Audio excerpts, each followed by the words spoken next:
Okay, everybody, hit that like. Let them know you're here.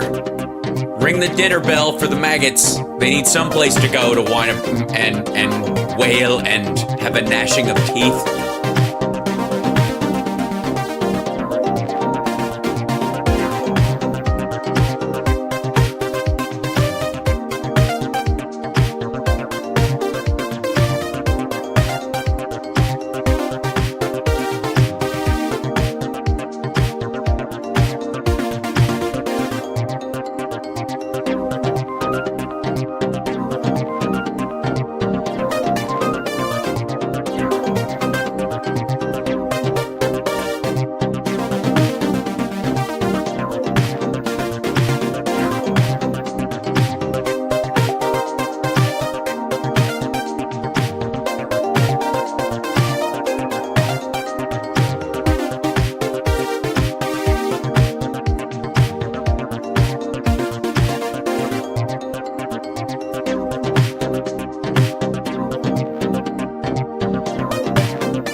Here we go. Hit that like. You can do it.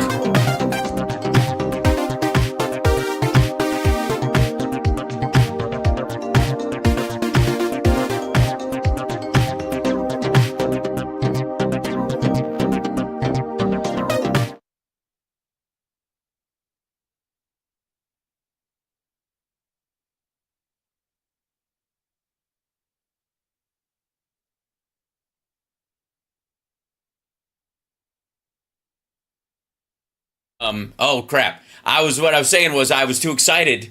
I couldn't do it. I was supposed to wait for the 4 seconds and then my mic unmutes and then I wouldn't do it. And then that's what happened. What I was saying is I cannot wait for this exciting new chapter to begin.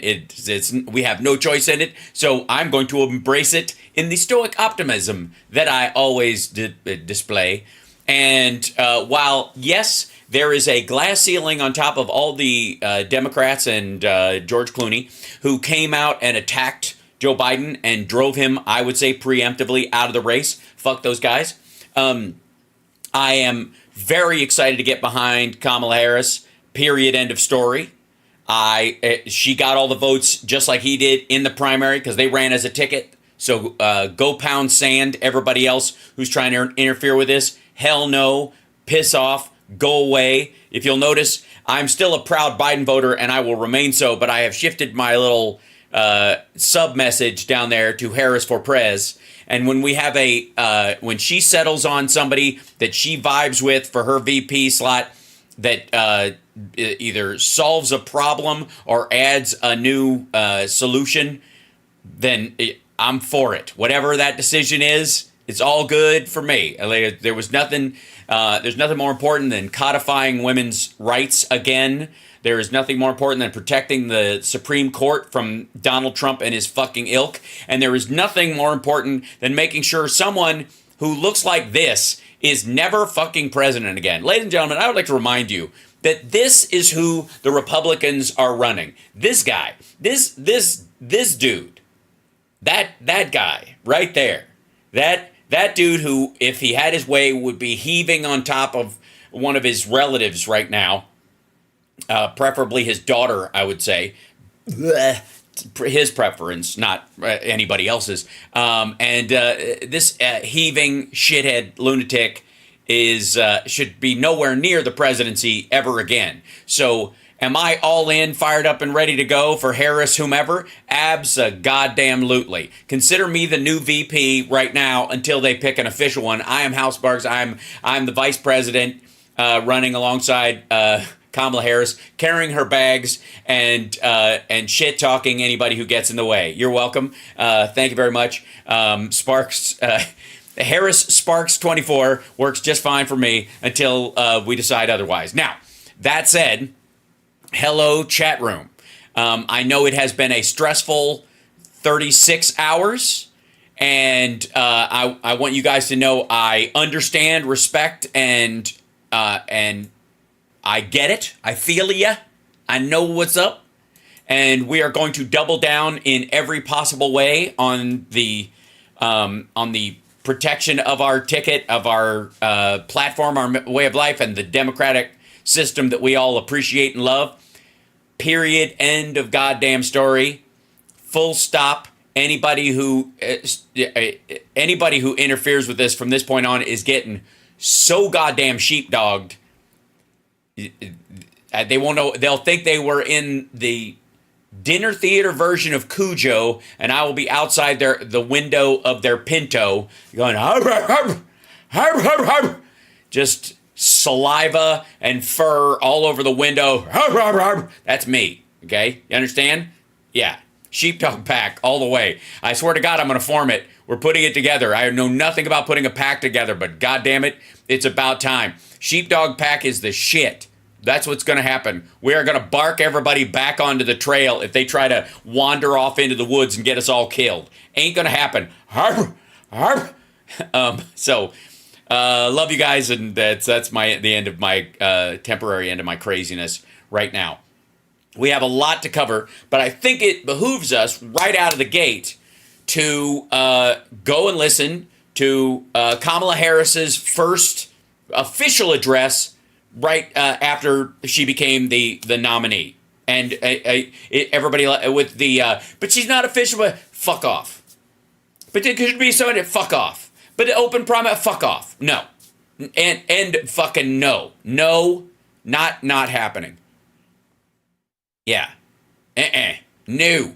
Believe me, I'm as pissed as anybody that they elbowed Biden out, but I'll be goddamn if I'm going to let him do it to Harris. And if you want to shore him up, pick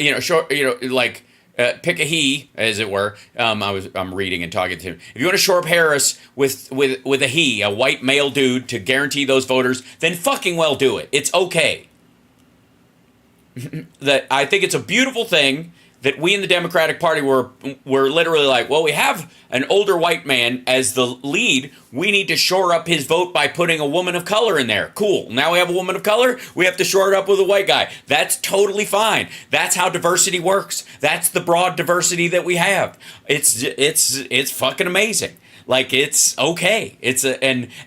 And any white guy that we're going to put in there is totally supportive of every black person, Hispanic person, Asian person around them, because that's how we are in the Democratic Party. So, yeah, Kamala. That's funny. I like that. That's adorable, you guys. Okay, so where was I? Oh, yes. This is her first appearance after Biden's withdrawal, where she makes a statement. It's only about 12 minutes long, something like that, after the music. So here we go.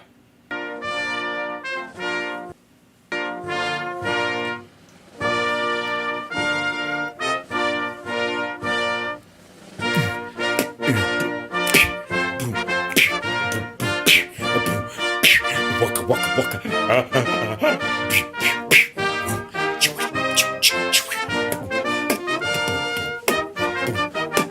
swear to God, the first woman up there, I thought that.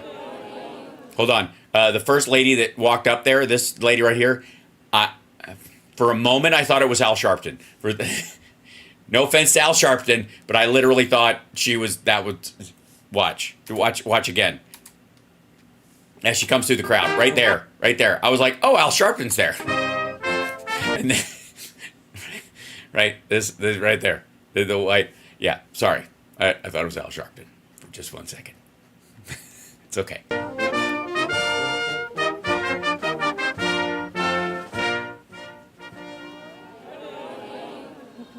Hello. Oh. Good morning. I'm Linda Teeler, Senior Vice President for Championships at the NCAA. You've been asked to sit, please. I'd like to thank President Biden and Vice Okay, I gotta say, for one, I was like, Jesus, I didn't remember Harris being that short. Well, of course, it's women of the NCAA, so they're all really tall. These are like women who were playing basketball in the late 80s, early 90s, something like that, and now they run the organization. So this woman is probably 7 feet tall. Okay. President Harris for organizing this event today. This is an incredible backdrop to celebrate incredible achievement. I want to start by congratulating all of you on your successful season. There are more than 500 student athletes in more than 1,000 NCAA institutions across the country. Many of those teams and student athletes started the season with the goal of achieving a national championship. You all have done that. You're the best in your sport. You've crossed that finish line. You will forever be NCAA champions. Congratulations. Okay, look, I don't know why, but I'm getting emotional watching this. I don't know if you're doing the same. I'm kind of like almost tearing up. It's a little silly. I get it. It's okay, because I'm very excited for her. I'll tell you this. On top of it, I'm also very excited for all these student athletes. Okay, I'm gonna try and. Meanwhile, we do have a message from the Pods Save America guys. I have a quote from them. It's yeah, apparently, yeah, they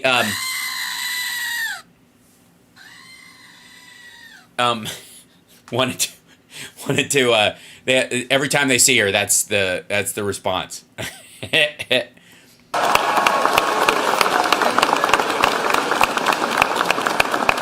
For the student athletes here, I hope that you take a moment to truly appreciate what you've achieved. Whether it's your first NCAA championship or one of many, what you've done is remarkable.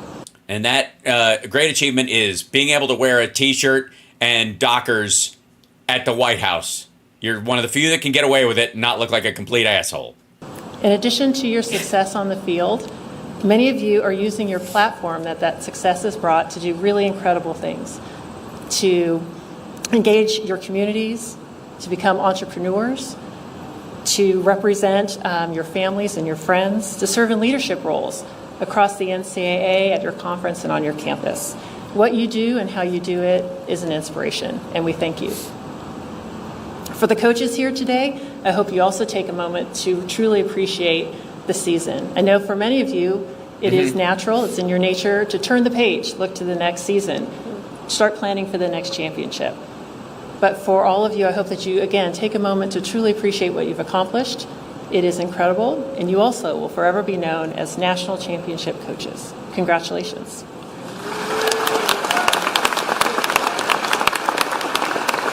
Having worked on a college campus for over 21 years, I understand that it takes teamwork to make this particular dream work. And so I want to make sure we shout out those athletic trainers, medical personnel, strength and conditioning coaches. Hold on one second. I think, is Harris on live as well? Because I know there's another one. We'll get to that if it is. Yep, let's go. Right? Academic advisors, media relations folks, all of you that make this possible for student athletes to achieve their dreams. Thank you for what you do. Thank you for pouring into them and how you do it, taking care of them and loving them and supporting them in every way. Thank you. Again, thank you for allowing us to celebrate you today, for being here, making the trip. We appreciate it, and we appreciate being part of your special day. And now it's my distinct honor to introduce the Vice President of the United States, Kamala Harris.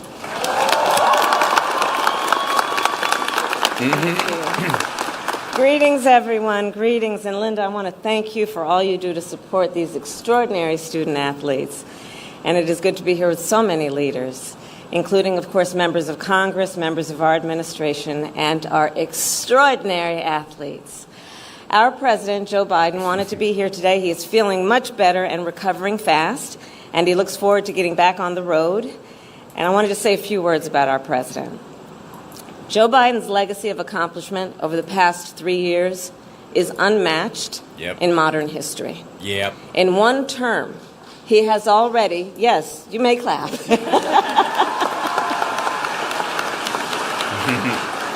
In one term, he has already surpassed the legacy of most presidents who have served 2 terms in office. And I first came to know President Biden through his son, Beau. We worked together as attorneys general in our states, and back then, Beau would often tell me stories about his dad. He would talk about the kind of father and the kind of man that Joe Biden is. The qualities that Beau revered in his father are the same qualities that I have seen every day in our president. His honesty, his integrity, his commitment to his faith and his family, his big heart, and his love, deep love of our country. And I am firsthand witness that every day our President Joe Biden fights for the American people, and we are deeply, deeply grateful for his service to our nation.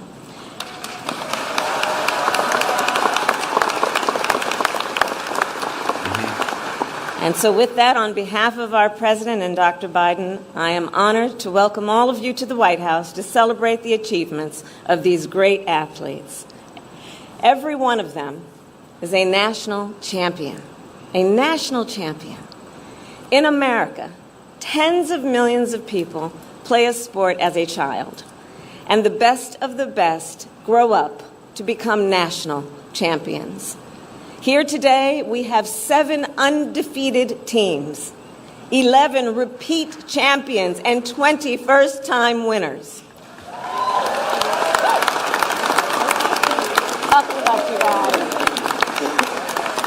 Some of you have represented our nation on the international stage in World Cups and World Championships.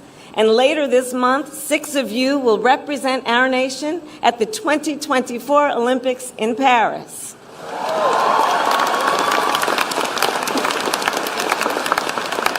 As members of Team USA, you are ambassadors for our nation, and with pride, we will cheer you on. And we look forward to congratulating you when you bring home the gold. So to all of our athletes, I know it was not easy to make it to this moment. Each of you has faced challenges and obstacles, and you have endured. You have fought back and fought through. By doing so, you demonstrated that true greatness requires more than skill. It requires grit and determination. You all know what it means to commit and to persevere.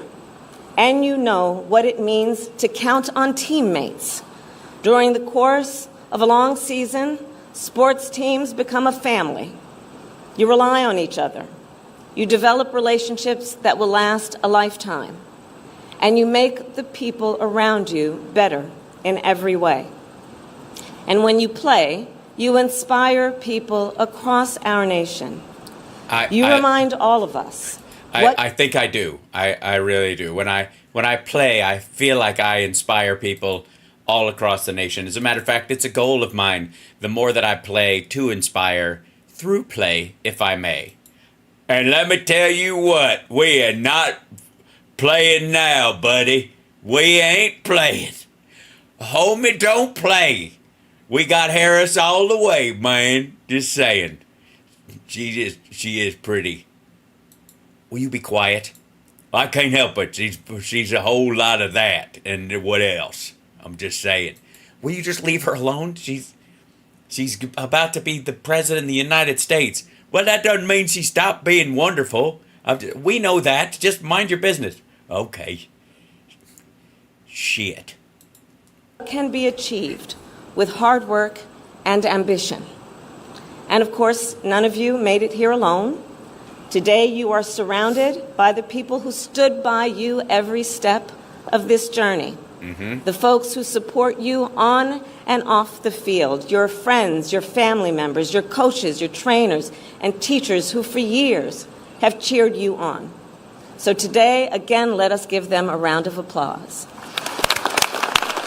I personally would like to give a round of applause to all the teachers and coaches that I had around me. The coaches that said, "Why the hell are you playing sports, you clown?" which helped me build my career in comedy. And of course, to all the teachers who told me that acting and comedy were not my thing in the theater departments of my school, that made me mad and made me want to work that much harder.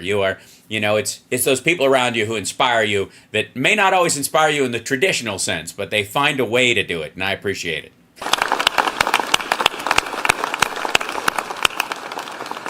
And in conclusion, I say to our athletes, congratulations again on all you have accomplished, and good luck on all that is to come. Wherever you all go from here, you will always, and know this, you will always be champions, and we will always be so proud of you. And so now it is my honor to welcome to the stage Jordan Dudley, who plays on the Florida State University women's soccer team and our U20 women's national team. Please welcome Jordan.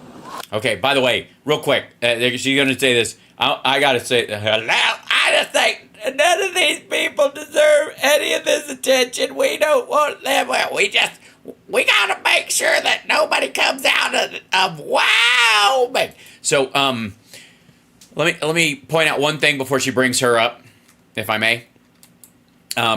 This outfit she's wearing with the side collar split over here and the American flag pin that looks like it's, blowing in the wind or draping slightly down. I swear to God, she looks like the president of Star Trek. Like, this cannot be an accident.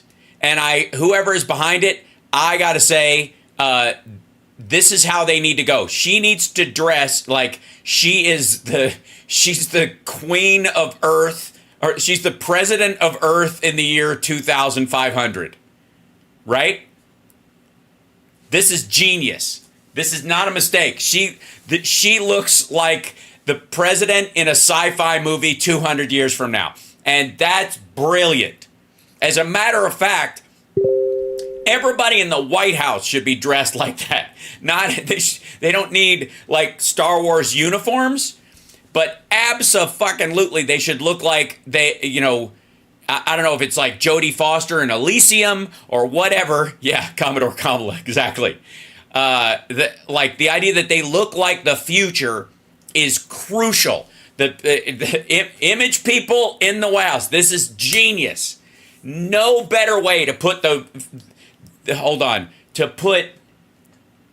let's see if this dude in the rearview mirror who wears his giant baggy suit and his big dumb tie than to look like you came back in a time machine to save the earth from climate change.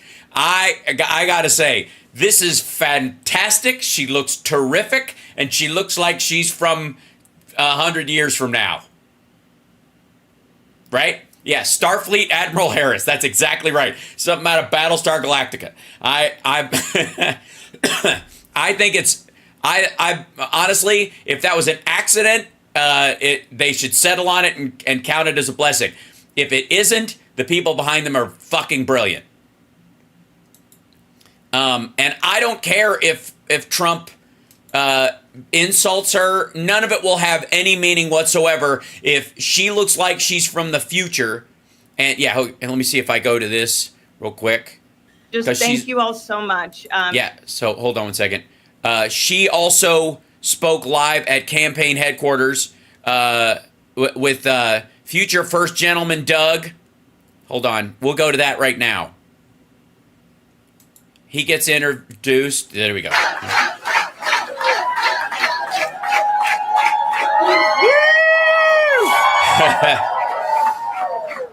Wow.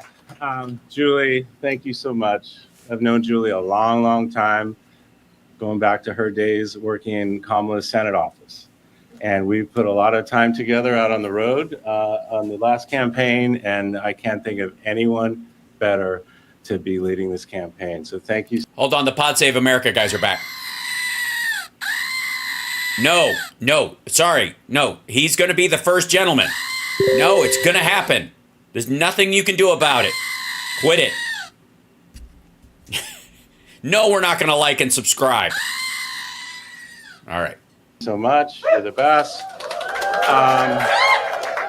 I was just very emotional listening to President Biden just then. I was emotional before I heard that because of who he is, what he represents, the dignity, the empathy. He's had my back personally. Some of my toughest moments as second gentleman, one, leaving the career that I loved, it was always the president who came up to me and said, look, I know, kid, you're a great lawyer. I know this must have been tough, but what better way to leave that than to support your wife who you love so much and your country that you love so much. Mm-hmm. And it's hard to believe it was about 4 years ago, the first time I came to Wilmington is when she got the call from President, then candidate Biden, to be on the ticket. And we came here the next day. We went to their home, and he said with Dr. Biden, welcome to the family. Mm-hmm. You're now Biden's. And they made us cookies.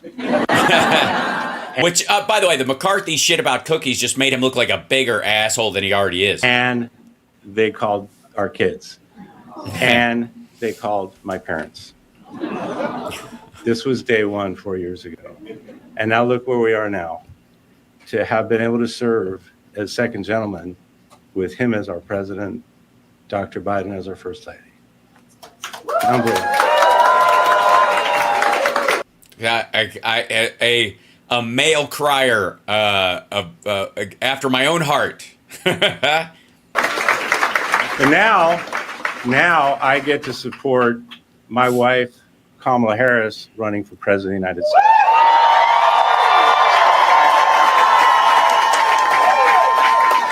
Let me tell you something. We are going to win this election. We're on the right side of every single issue. And we have this team right here and thousands of others all around the country. How do I know? Because I've been traveling all around the country and I've met them.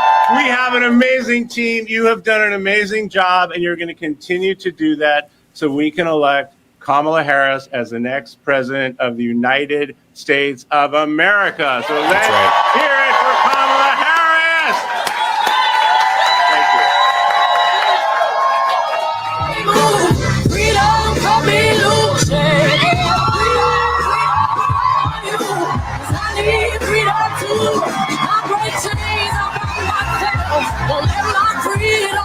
Oh, look at that. Wouldn't it be weird to have two presidents in a row that can kiss their spouse without the spouse going, okay.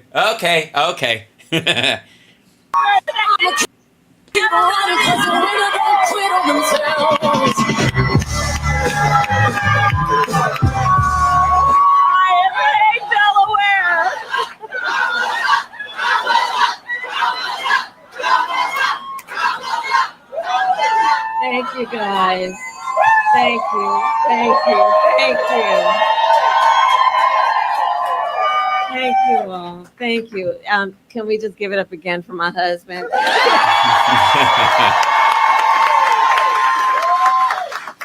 All right, I know I'm nitpicking, but also just like deferential to the spouse in a loving way again. Like again, I want you because we all just saw Trump and Melania, her making her like contractually obligated appearance at that thing where she's like, like she's trying to avoid a mosquito bite, and they're just like, hey, again, right? It is so good to hear our president's voice. Joe, I know you're still on the call, and we've been talking every day. You guys heard it from Doug's voice. We love Joe and Jill. We really do. They truly are like family to us. And we do, everybody here. That's Joe saying so do we on the line. I knew you were still there. You're not going anywhere, Joe. I'm watching you, kid. I'm watching you, kid. I love you. I love you, Joe. Oh.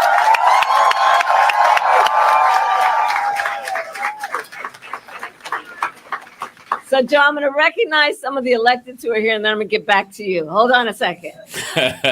So let me please acknowledge some extraordinary national leaders who are also dear friends, both to the president and to me. Governor John Carney, where are you? There you are. And his wife, they are here. Senator Tom Carper, my former colleague, and his wife is here. Chris Coons, my dear friend. Attorney General Kathy Jennings. The mayor is here. Prizicki, where are you? There. And the next United States Senator from the great state of Delaware is here, Lisa.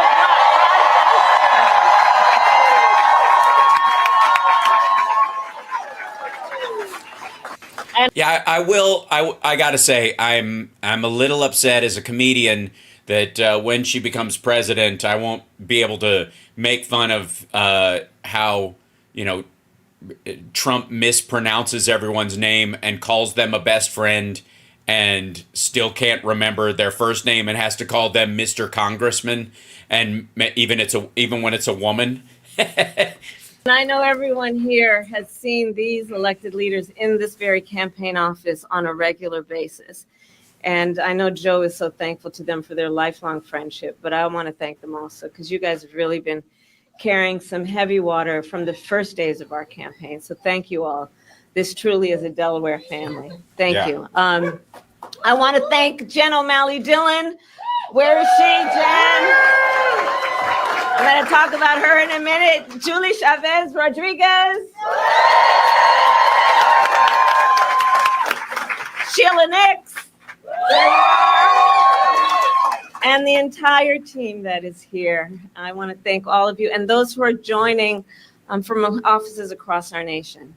So Doug and I wanted to stop by today to thank everybody and to express just what we know to be true. You all have been working so hard.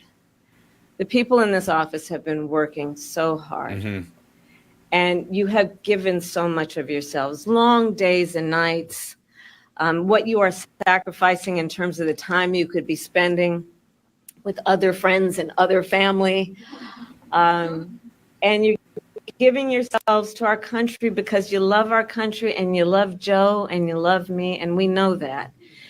And so today, just right after Joe made his announcement, it was important for me to continue with his role of leadership in this office, of like him, who has said for many, many, many months, and I say it today, thank you all so very much for what you are doing and what you will continue to do. Mm-hmm. So let's applaud the team. Also, thank God Kamala Harris is continuing the proud tradition of the Biden-Harris team of saying thank you instead of I want to thank. This self-aggrandizing bullshit that Trump does all the time. People will accidentally slip up, but and say it occasionally, but he says it so consistently that it's just I want to thank, and I want to pay attention, I want to notice, I want to recognize, I want to blah, blah. Yeah, do you? Well, then just fucking do it. And that's one of the things that I like the most about Joe, and I love that she's continuing to do it. There you go.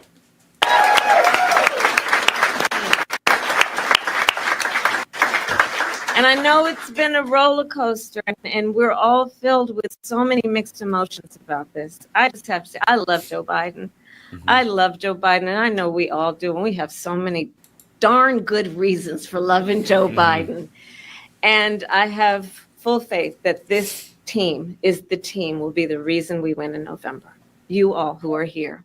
And as Julie always says, and I will quote the great Julie, we are one team, one fight. One team, one fight. And she's been an extraordinary campaign manager. She's going to continue in this role and see us to victory in November. And we are all here because we love our country, right? And we believe in our foundational principles. We believe in freedom and opportunity and justice, not for some, but for all. Yep. And so we have 106 days until Election Day. And in that time, we have some hard work to do. And as JOD always reminds us, we can do hard things. JOD has been such an incredible leader of this team, and that is why I have just asked her to run my campaign, and she has accepted. Nice. Hey, Debbie. And so over the next 106 days, we are going to take our case to the American people, and we are going to win. We are going to win. And so now I'm getting back to you, Joe. I will tell you, it has been one of the greatest honors of my life, truly, to serve as vice president to our president, Joe Biden. Joe's legacy of accomplishment, just over a lifetime, but just over the last 3.5 years, is unmatched in modern history. In one term, he has already surpassed legacy of most presidents who served 2 terms in office. Think about it. And I know everyone here in the campaign, we know, but if we don't know, we got a problem. But I'm going to repeat some for those who might be guests at the moment. Joe got the COVID-19 pandemic under control. Remember those days? He has created more than 15 million new jobs. He brought together Republicans and Democrats and passed historic legislation. And I'm going to tell you, I'm a firsthand witness to all this work. I would sit with Joe in the Oval Office while he would bring members of both sides of the aisle and talk and listen and help them see what they may have in common and how we can actually work towards solutions. And because of their confidence in Joe, these accomplishments occurred. Joe has stood up for democracy at home, and he has stood up for democracy abroad, and he has always stood up for what he believes is right. And many of you may know, I first came to know Joe through his son, Beau. Beau and I worked together as state attorneys general. And back then, Beau would often tell me stories about his dad. And he would talk about the kind of father and the kind of man that Joe Biden is. And he would talk about the qualities of his father. And the qualities that Beau revered the most are the same qualities that I see every day in our president. His honesty, his integrity, his commitment to his faith and his family, his big, big heart, and his deep love of our country. And I don't need to tell you all, you know Joe's background, right? I mean, he grew up in a middle-class family in Scranton, and he has never forgotten where he comes from. And so again, I am a firsthand witness from being with him in the Oval Office to the Situation Room and seeing him on the global stage with world leaders. President Joe Biden fights for the American people, and we are deeply, deeply grateful for his service to our nation.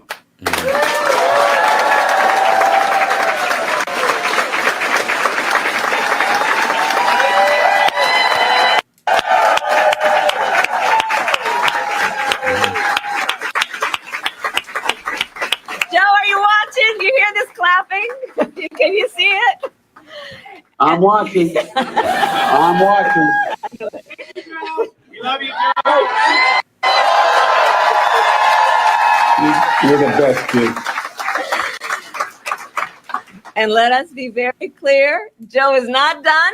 Far from it. He knows there is still more work to do, and our nation will continue to praise his bold and visionary leadership as president. Thank you, Joe. Mm-hmm. Thank you. And it is my great honor to have Joe's endorsement in this race. Mm-hmm. You sure do. And it is my intention to go out and earn this nomination and to win. Also, Katie Tur and her ilk are really annoying in that they're turning that statement that she's using into some sort of like dodge, or they don't think it's automatic or whatever. She is being respectful. She is being the exact same way that Biden would be in this situation. She is not assuming stuff, although she abso-fucking-lutely could. She is going to be the nominee. End of fucking story. And like I said, anybody who tries to fucking, pull off the trail and this is getting sheepdogged. I'm telling you. But she absolutely has every right to say she's the nominee. There's no question. Especially now, because Pelosi and everybody else has come on. It's a done deal. Let's just be honest. It's, everything's over but the counting. But she is being respectful to that process. And everybody who voted for Joe and Kamala. Period. We voted for the ticket to happen again. Which is one of the reasons why we didn't have, even with people challenging the president, what challenges they were. Dean Phillips and fucking Marianne Williamson and other assholes, making a poke at it. They did not challenge the VP seat. They weren't going, I think I should be the vice president. You know what I mean? They were trying to bump him off the top of the ticket. So fuck them. And no, and she's the nominee, and they can piss off, and that's that.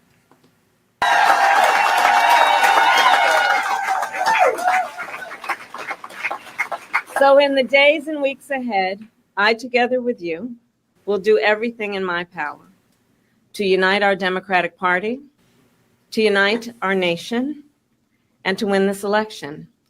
As many of you know, before I was elected as vice president, before I was elected as United States Senator, I was the elected Attorney General, as I've mentioned, of California. And before that, I was a courtroom prosecutor. In those roles, I took on perpetrators of all kinds. It's almost as if she's the perfect person to take on Donald Trump. Because he's literally committed all the crimes she focused on as a prosecutor. Seriously, like she didn't cover burglary. And insofar as we know, Donald Trump never broke in through a window and stole somebody's stereo. That's pretty much it.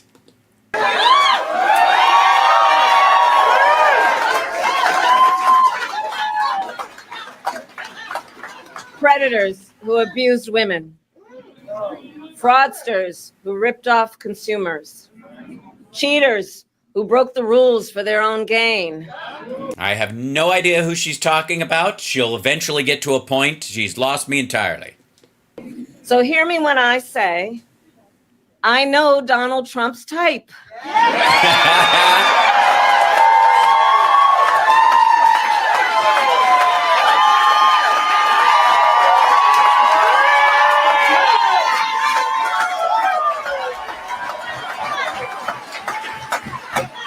And in this campaign, I will proudly put my record against his.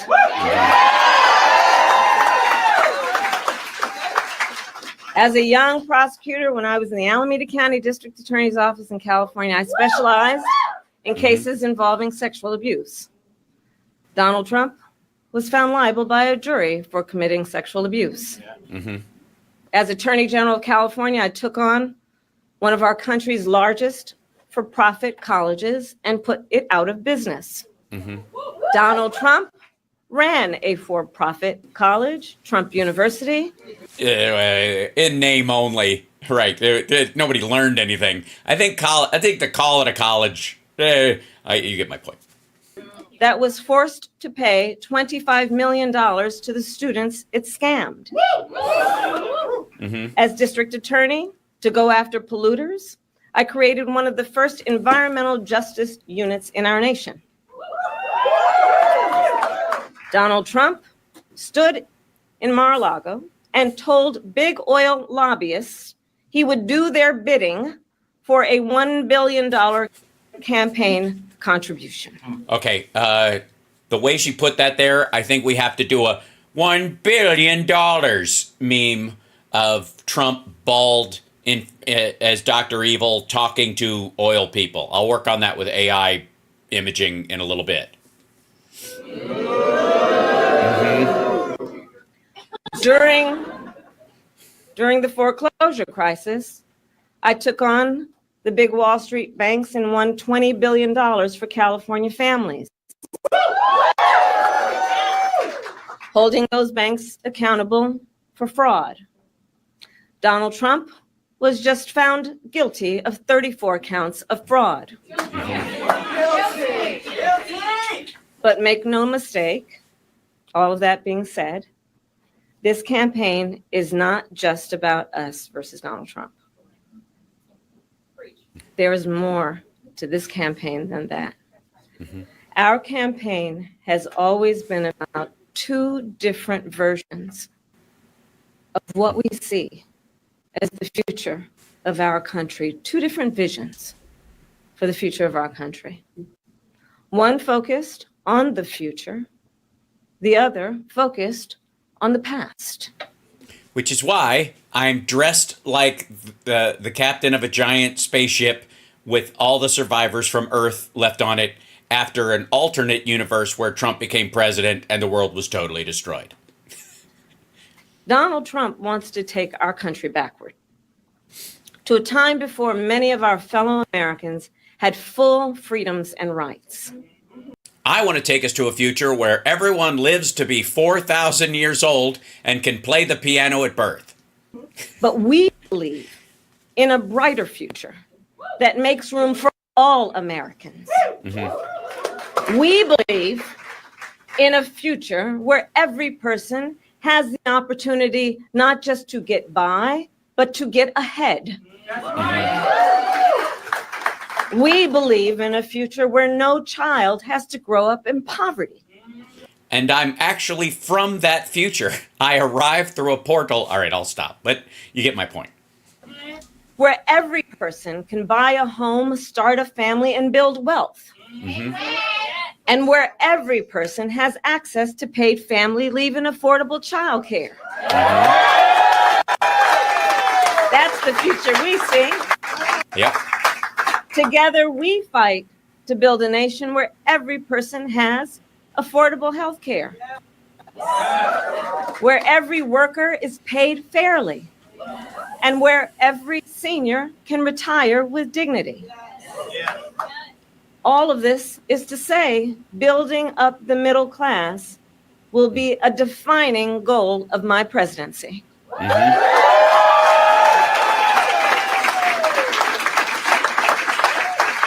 Because we here know when our middle class is strong, America is strong. And we know that's not the future Donald Trump is fighting for. No. He and his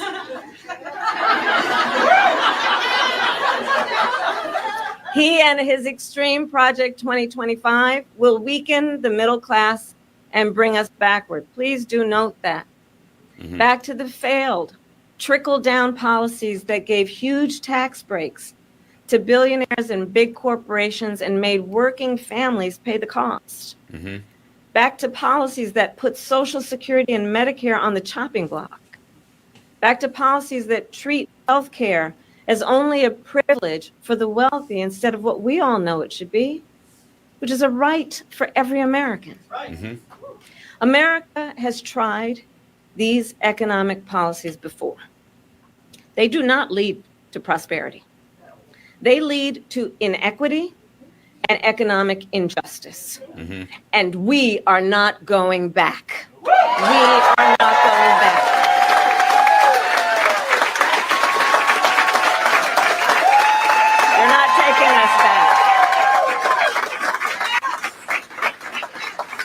Our fight for the future is also a fight for freedom. Thanks, RSI. Generations of Americans before us have led the fight for freedom, from our founders to our framers, to the abolitionists and the suffragettes, to the freedom riders and farm workers. And now I say, team, the baton is in our hands. Mm-hmm. We who believe in the sacred freedom to vote. We who are committed to fight to pass the John Lewis Voting Rights Advancement Act and the Freedom to Vote Act.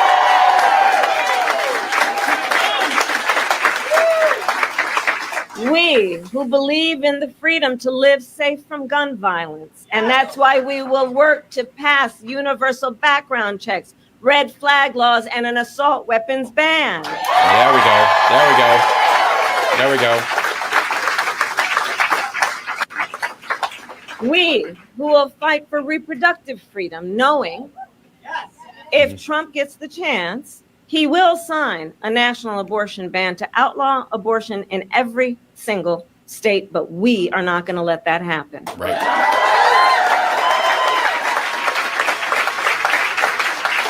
Real quick.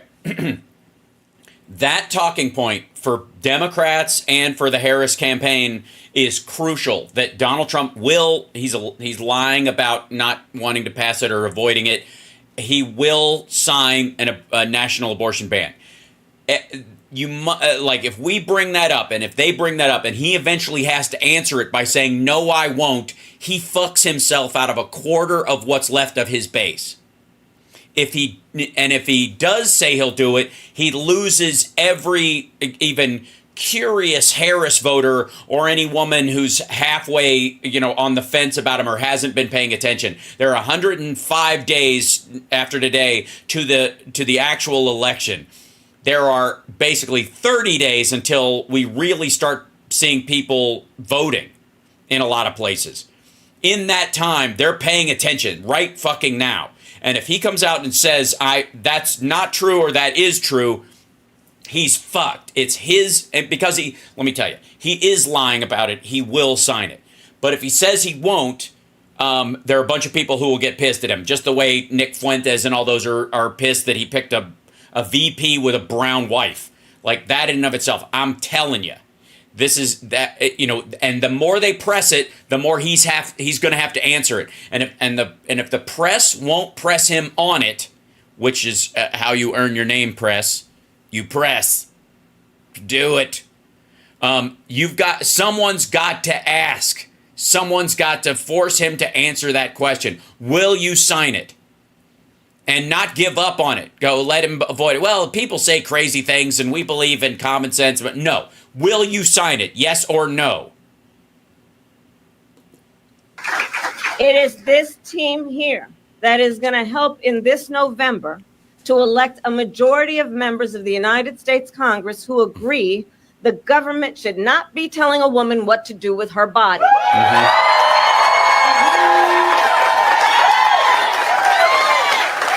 Also, by the way, for all the maggots that might be in the crowd here today, hi, trolls and what have you, real quick, if the government can tell a woman to keep a baby in her uterus, it can also put a chip in you and make it a crime for you to take it out.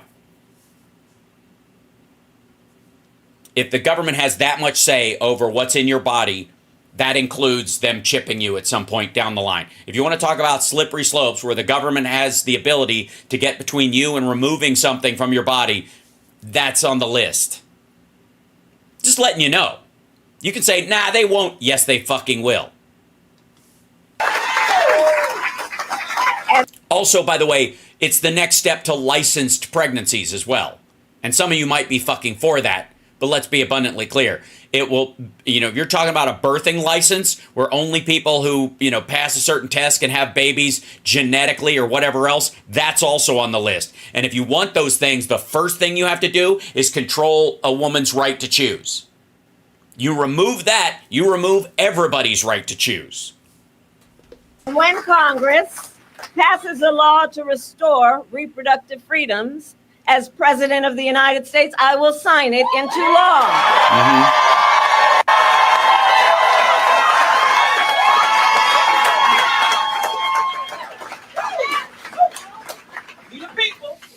Indeed, we the people. Mm-hmm. So ultimately, to all the friends here, I say, in this election, we know we each face a question: what kind of country do we want to live in? A country of freedom, compassion, and rule of law? Yes. Or a country of chaos, fear, and hate? You all are here Are you sure? Some of you seemed on the fence about that. because you as leaders know we each, including our neighbors and our friends and our family, we each as Americans have the power to answer that question. That's the beauty of it, the power of the people. We each have the ability to answer that question. So in the next 106 days, we have work to do. Mm-hmm. We have doors to knock on. Mm-hmm. We have people to talk to. We have phone calls to make. And we have an election to win. So are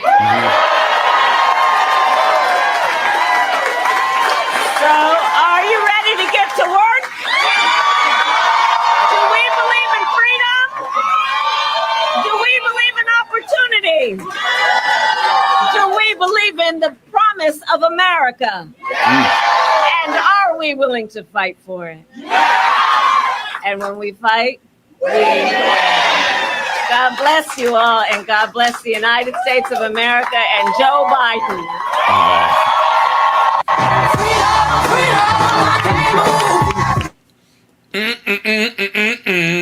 Well, there it goes.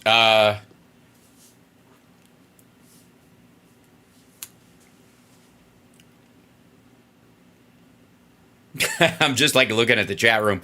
Everybody's like, "We're gonna do it. This might actually work." Oh dear God!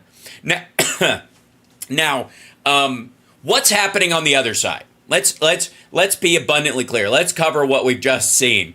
We've just seen a completely capable prosecutor start to prosecute the case why she should be president of the United States.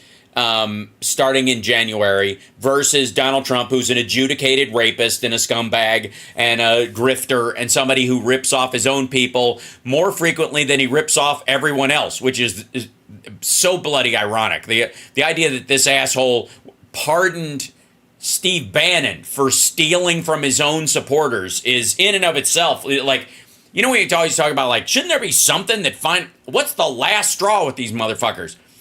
To me, that would be it. You know what I mean? He pardoned the guy who ripped off maggots, primarily. Right? That maybe you don't believe the Epstein stuff, no matter how many pictures there are, or messages, or to him, or recorded phone messages, or articles, or video of them together. Maybe you don't believe that because you're a fucking lunatic. Maybe you actually think A, he wrote Art of the Deal, and B, he actually knows what's in it and lives by it, which he absolutely fucking doesn't. Maybe you actually saw The Apprentice and thought game shows are real life. Maybe. But one of the areas where I would think you would go, wait a fucking second, is where Steve Bannon created a fake build-the-wall scheme and stole from maggots. He didn't steal that money from me. He didn't steal that money from every other Biden voter or Obama voter out there. He didn't steal that via Act Blue. He didn't steal it by putting ads on fucking Facebook with, with equity, inclusion, and diversity in the title to try and steal it. They didn't get any of our fucking money. They got your fucking money. Bannon fucking stole from maggots. And what did Donald Trump do when he heard that this guy who worked in his White House and had to be kicked to the curb, what did he do when he heard that this guy had ripped off maggots? He pardoned him. He pardoned him.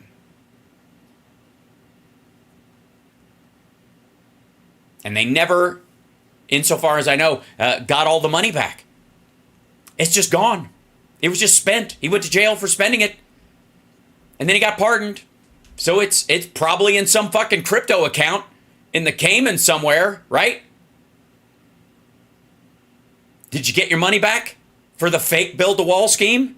No, because Donald Trump pardoned that asshole. Why? And Peter Navarro, as big a dipshit as he is, Trump could have pardoned him to get him out of some of his trouble, or used executive privilege to protect him. But there was nothing in it for him. Peter Navarro didn't rip off maggots. He attacked the country. He's a piece of shit, but he didn't make any money off of it. He didn't find a way in his grift to steal from maggots the way Steve Bannon did. So he didn't get rewarded. See how this works? Donald Trump only protects, reveres, and pardons and helps those that steal from his own supporters. If you get some of them killed, tough shit. You go to jail, anybody around goes, it's not my fucking problem. Right? But if you figured out a way to get some of their fucking scratch, right? You figure out a way to peel away some of their hard-earned money for fucking nothing and hide it someplace where allegedly they kept it, but maybe it went to Trump. You'll never know. You'll never fucking know. You will never get to know. If that's the case, if you steal, by the way, this is my advice also to anybody who works for Trump who's committed a crime on his behalf, unless it has a dollar sign attached to it, that crime, he's going to hang you out to fucking dry. You better find a way to monetize your criminality with Trump. If you flooded a server room or helped him move boxes, Walt Nada, fuck you. You're done. He's not going to protect you. Don't believe me? Look at the people who helped him steal votes and set up fake electors. Is he coming to their rescue? No. He only comes to the rescue of people who will steal money from his supporters and give it to him. Prove me wrong. Show me an area where he came to the rescue of somebody where there was not money involved that he benefited from. Can't do it. You fucking can't do it. So, and again, I spent earlier today, there is constant information coming out about the shooting and all that stuff, the attempt on Trump's life. And so I, in my sort of prurient true crime window of my life, of viewership, I'm interested in that. Because I think there's a lot of unanswered questions and a lot of bullshit to it, and I certainly think there were failures around the Secret Service, but I also find it probably extra fascinating because it was one of his own. It was a Republican, a registered Republican who took a poke at this fucker, and and I'm also, I think, part of me is like disgusted by the fact that, one person died there, two people have been wounded horribly. One of them was shot in the head, by the way. One of the guys who survived got a bullet in his fucking head. It's bad. This guy's going to be changed for life. They don't know how bad this is going to be. When how he's saying like the other two, they're doing fine. You know how he said that that's not true at fucking all. One of them is going to have liver damage, and the other one, for the rest of his life, and the other one got a bullet in the head. He survived it. He might be walking around, but Jesus Christ, that was bad. And Trump's like got this fucking, I'm a hero, I took a bullet for democracy bullshit with his Band-Aid on his ear. And this motherfucker's like, what's going to happen to these folks? And the family of Comparator, he's going to shrug them off like a bad cold after this election. He's not going to give a fuck. There's never going to be this like every year on this date the Republicans revisit how Corey Comparator and his family honored America with their sacrifices and stuff. He doesn't give a shit. It's been a week and it's not going to matter. He'll bring it up when it helps him. He still has to look at a fucking teleprompter to get their names right.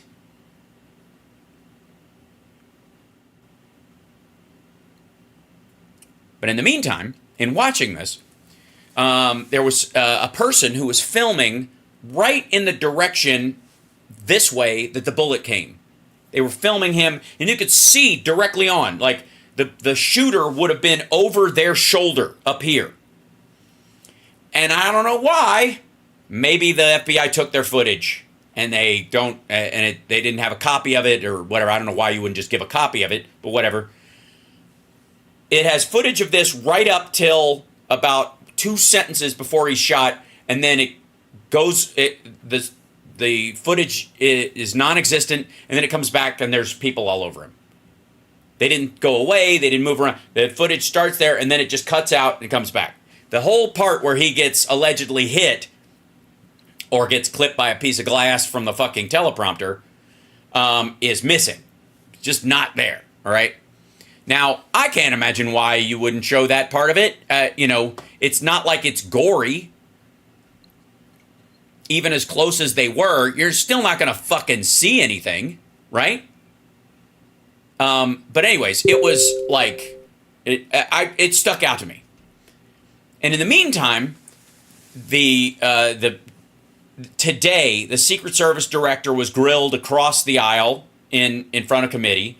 Raskin called for her to step down. I mean, there's no way you don't step down after something like this. If you're the head, I don't care who you are, they're going to want your scalp, and they're going to be right, and your responsibility was there. And you could argue for the rest of your life that, hey, he lived, he wasn't killed because we made it harder for the shooter. We can't protect everything.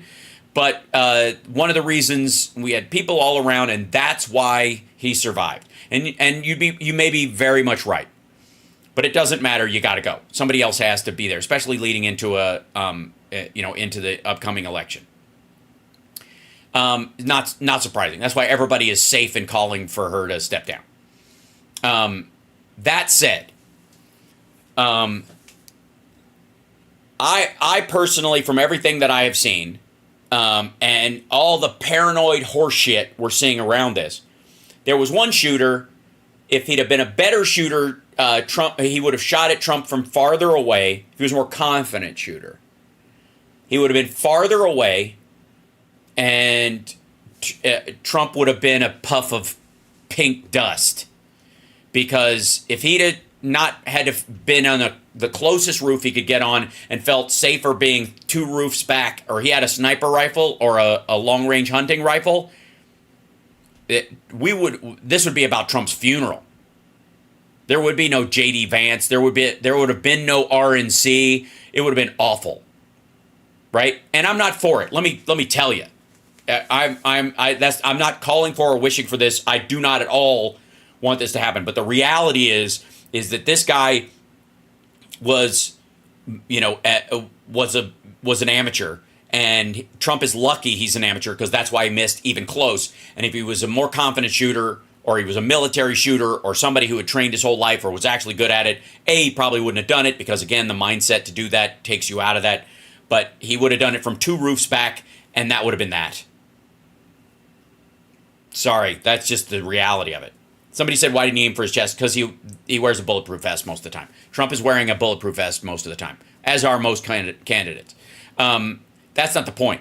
The point is that if this had happened to Biden, or even indeed to Harris, and this had happened, and we were talking about the same fucking details, and the guy was a registered Democrat, right? We would just be, everybody would call him for the head of the Secret Service person to step down and be replaced, almost identical to all this. And there would be, conspiratorial shit, around the edges of the internet. But to a much lower extent, because I think a lot of people would believe that this, any gun nuts more than likely a Republican. This is how the story would fold out, right? But in the case of Trump, and the fact this guy's a registered Republican, and because they had him on a gun nut list to try and get him to vote for Trump, his father, and then later on him, right? This is what's going on the other side. Jimmy Dore has Alex Jones on, and I don't know if this is a clip of Alex Jones or this is him on the show, but it says, Alex Jones says Trump is still at risk of assassination. No, he's not.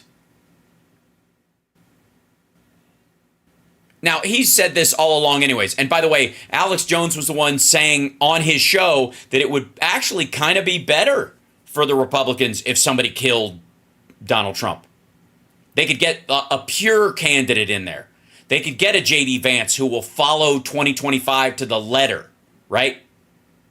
And at that point, when he was saying that, he was talking about, the fact that Trump's old and Biden's old. It's really hard to make that argument between the two. I want to see if he has him on or if he has him, if this is just a clip. If it's a clip, we'll go and look at the actual unexpurgated Alex clip. But let's see.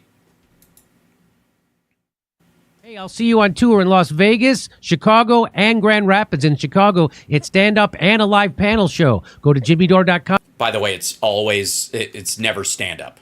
It's just him griping before the panel show. There are no jokes. And if there are, he reads them off a piece of paper that Kurt Metzger gave him, or jokes he steals from dead comedians because they're not using them anymore. For a link for tickets, and make sure you go to jimmydore.com. Oh, I just got this texted to me. I want to play it. Well, I'm sorry, you just got an Alex Jones video texted to you? All right, fuck Jimmy Dore. So hold on one second.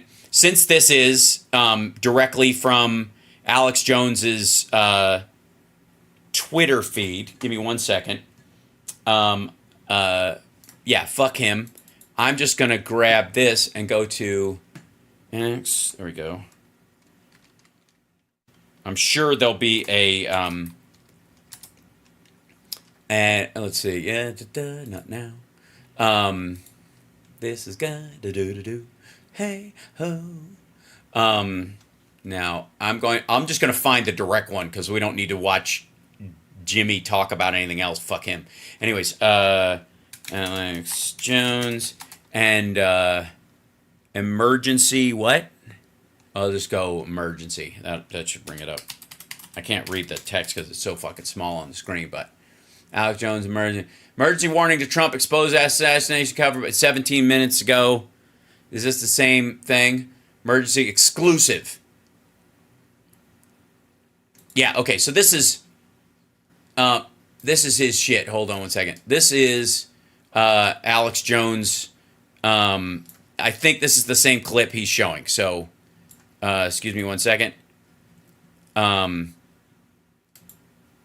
Yeah. This is it. I guess that's the desk. It seems like they've taken all the stuff from the Alex Jones studio and just moved it into his garage.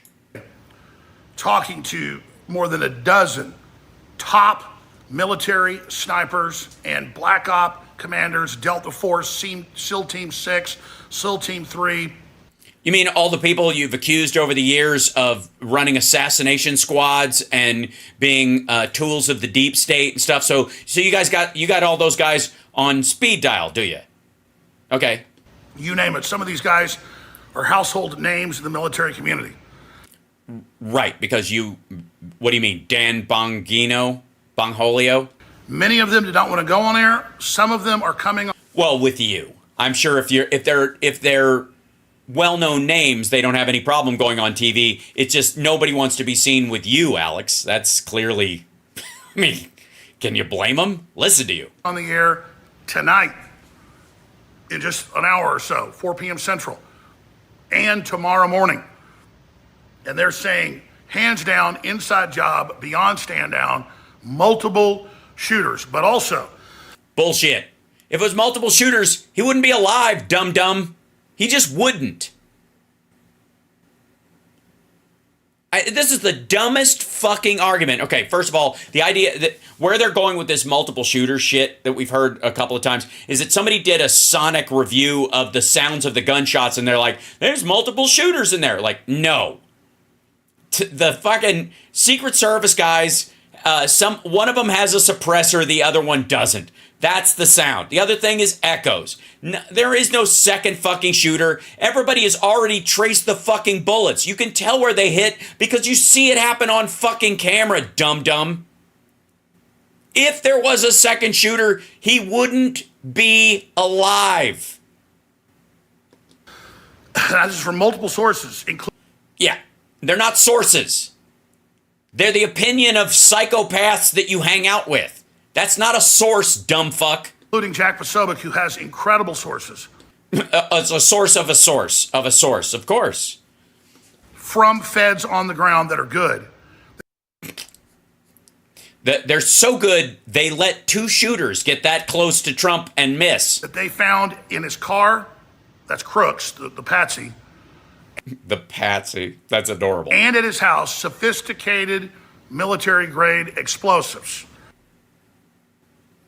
Yeah, it's manure and sugar. He had help. He had offshore sites. He had offshore servers. He flew a drone over. Oh my God, where'd he get a drone?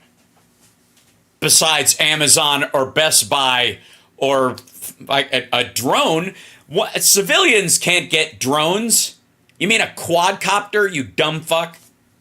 The facility right before the rally began. No, not right before. Hours before. Guy had but right before. Massive help and was simply the front man. The acoustics with a whole bunch of engineers and others. Okay. All right. Let's just follow this. Let's just follow this path. He was just the front man for a huge operation. Well, Trump survived it. So I'm guessing your point is going to be that the huge operation was just to fake an assassination attempt.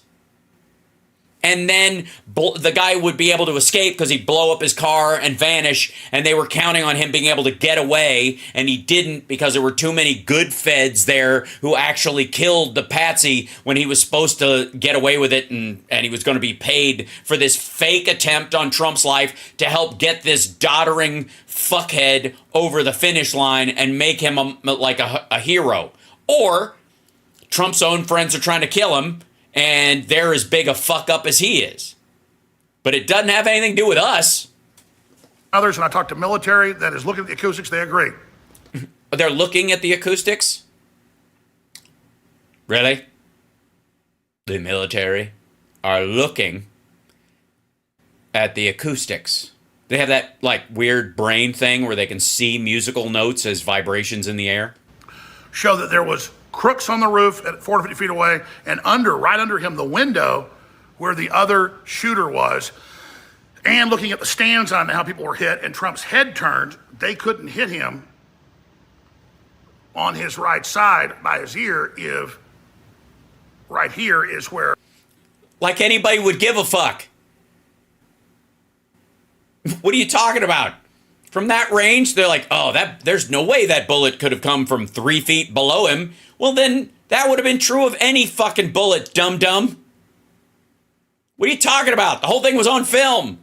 They'd be able to trace with a laser.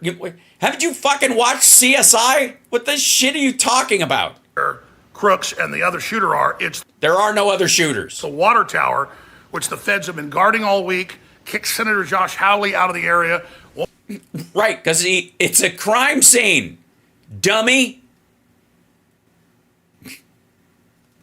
Why would Josh Hawley, who is not a member of the investigation team, has no credentials, and might be the kind of person who walks up and drops shell casings around just to be a fucking moron? But no, if there is anybody else who helped him, you don't want anybody on those grounds fucking with the evidence. What the shit? Won't let anybody get around it. And no. Right. What do you mean anybody? No, that's not true. That is not true. It is not. That's just a lie. Lots of people are around it. The investigative team, the FBI, everybody involved in the investigation itself, the Secret Service, all that stuff. They're looking at it. They just won't let rando fuckhead Congress and Senate people trample all over the area. Notice they never had a press conference. Because, first of all, yes, they did. Secondly, they're gathering the intel on everything. Usually have a press conference that day, the next day. You hear about the gun, you hear about it all. No, you don't. First of all, we all saw it, by the way. They didn't have to because it was fucking televised. They're totally silent on an AR-15, which the left says they want to ban.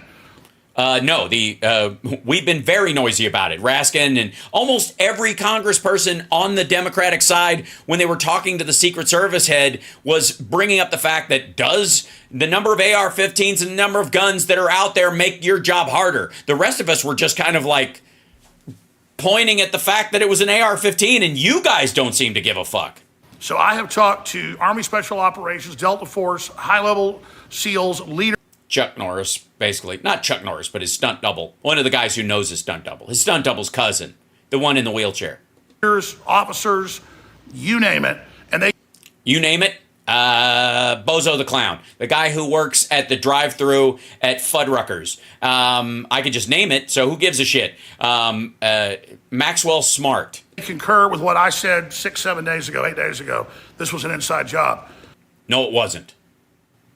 So, ladies and gentlemen, they're going to try to... By the way, I love that he says, ladies and gentlemen, like women watch this fucking nonsense.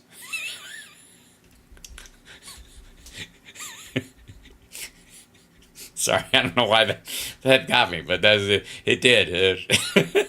Lady and gentlemen. It's basically all you guys and Roseanne. Poison Trump, they're trying to blow his plane up. Truck bomb. Again, why would they bother? What do you mean try to blow his plane up? The motherfucker doesn't have his plane serviced properly. They wouldn't have to blow it up. It practically almost fell out of the sky twice with him on it in the last 3 years, dummy. And they all confirmed with that. Poisoning's the main thing he's got to watch out for. Well, because of his diet, you mean? He can't shake people's hands, folks, because they can have like a fake glove that looks like normal hand. And it's...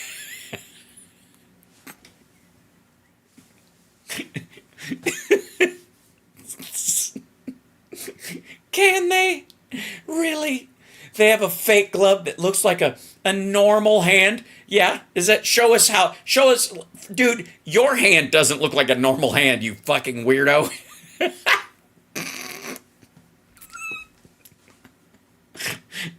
I mean, come on. I know this because I've been to Russia and I got a hand job from Vladimir Putin and well, this guy who looked like him. Anyways, he had a whole bodysuit that made him look like, look, I paid for it. It's none of your goddamn business. It's got all sorts of deadly poisons on it. Dude, your hand has all kinds of deadly poisons on it. You are fucking disgusting. That'll go right through the skin like fentanyl. Pure fentanyl. Touch somebody on the hand, they're dead in 10 minutes. But what a way to go out. So the deep state's in trouble. Their whole system's been destroyed. Well, what kind of system do they have if they can miss? I told you 2 weeks ago, I said by the 20th, I believe Biden will step down. Happened today. And I just imagine, take a few weeks of this, and then he'll agree to step down a few days before, which he started signaling on the 17th, and then he's gone.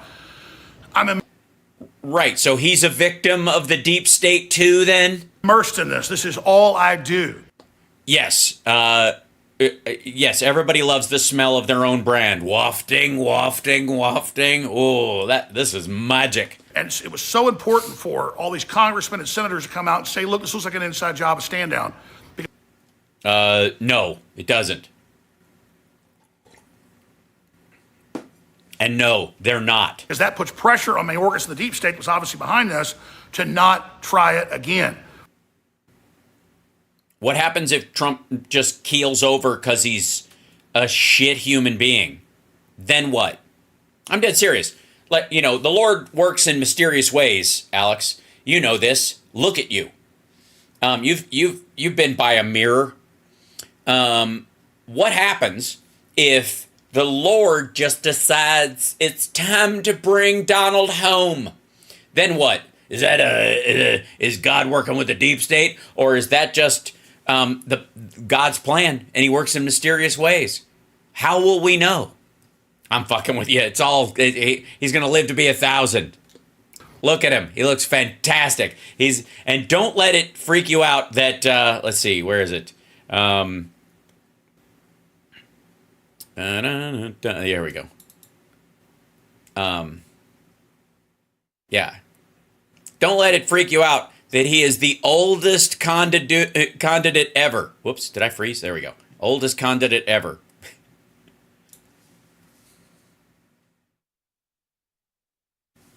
Ladies and gentlemen, Donald Trump. Old as fuck. All right. That's why this is so important. Trump is 10 times stronger than he was before. No, he's not. If he was 10 times stronger, he wouldn't still be talking about sharks and electrocution and windmill cancer and Hannibal Lecter. You tit. On the world, not just here. He's the real John Wayne, wrapped into the real George Washington. I mean, so he's got wooden teeth and cancer. I think he should probably check straight into a cemetery then.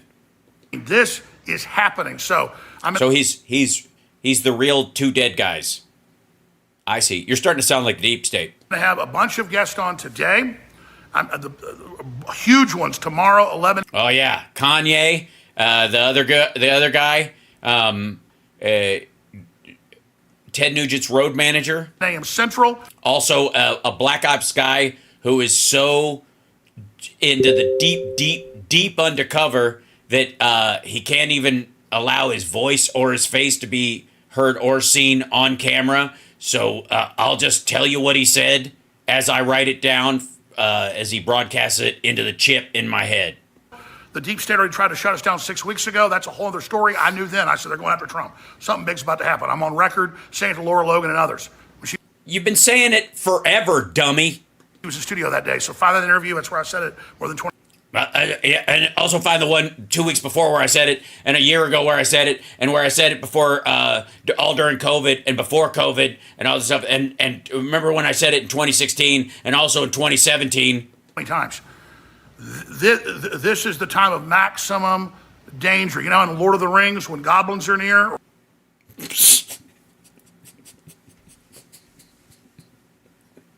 Yeah. Yeah. Kinda. Sure. You guys know, right? In Lord of the Rings, when goblins are near. Yes. Please.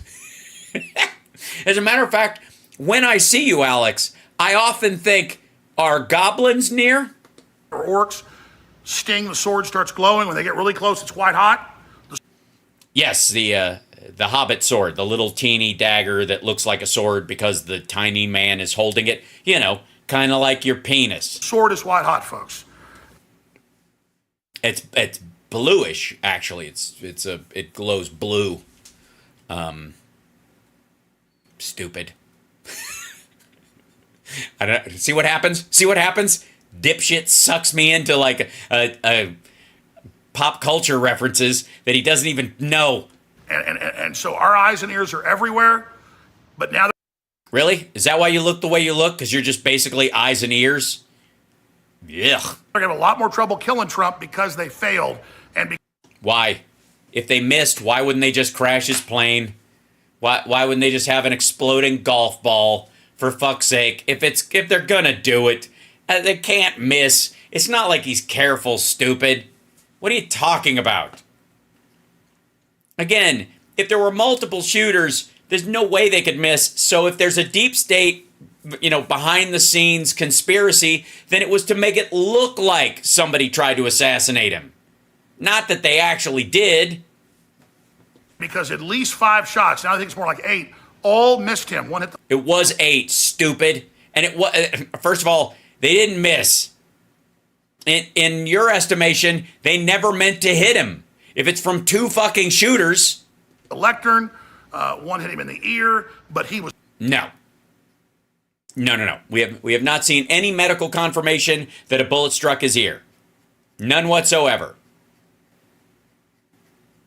Obviously, they could have, done tests on it or what have you. Obviously, they had to pull a piece of the teleprompter out of his ear, and that was lodged in there. And so they pulled it out, and now it's in a jar somewhere going, never show this to anybody, written on the jar. No.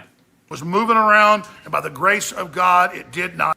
By the grace of God, it killed a firefighter and seriously wounded 2 other people instead of hitting Trump, because God fucking hates those people. God may have wanted to wing Donald Trump, but he really wanted to scare and injure the family and followers of Donald Trump. Not happen, and this is Providence.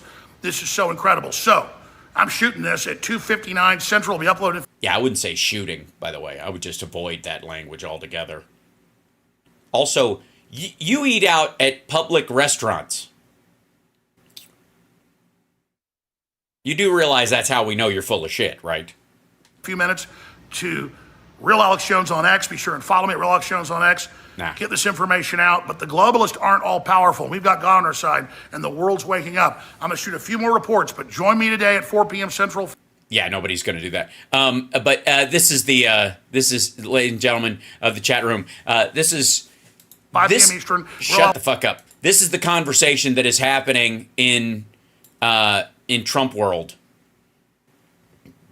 Like, he actually thinks this is, and by the way, we initially got this from the Jimmy Dore show, which, by the way, I got to say, considering the Jimmy Dore show has not been shut down or whatever, the level of contrast has been fading fast on the Jimmy Dore show. It might be that he's wearing a hat and trying to appear like a gumshoe ace reporter from the 1940s in a forgotten serial.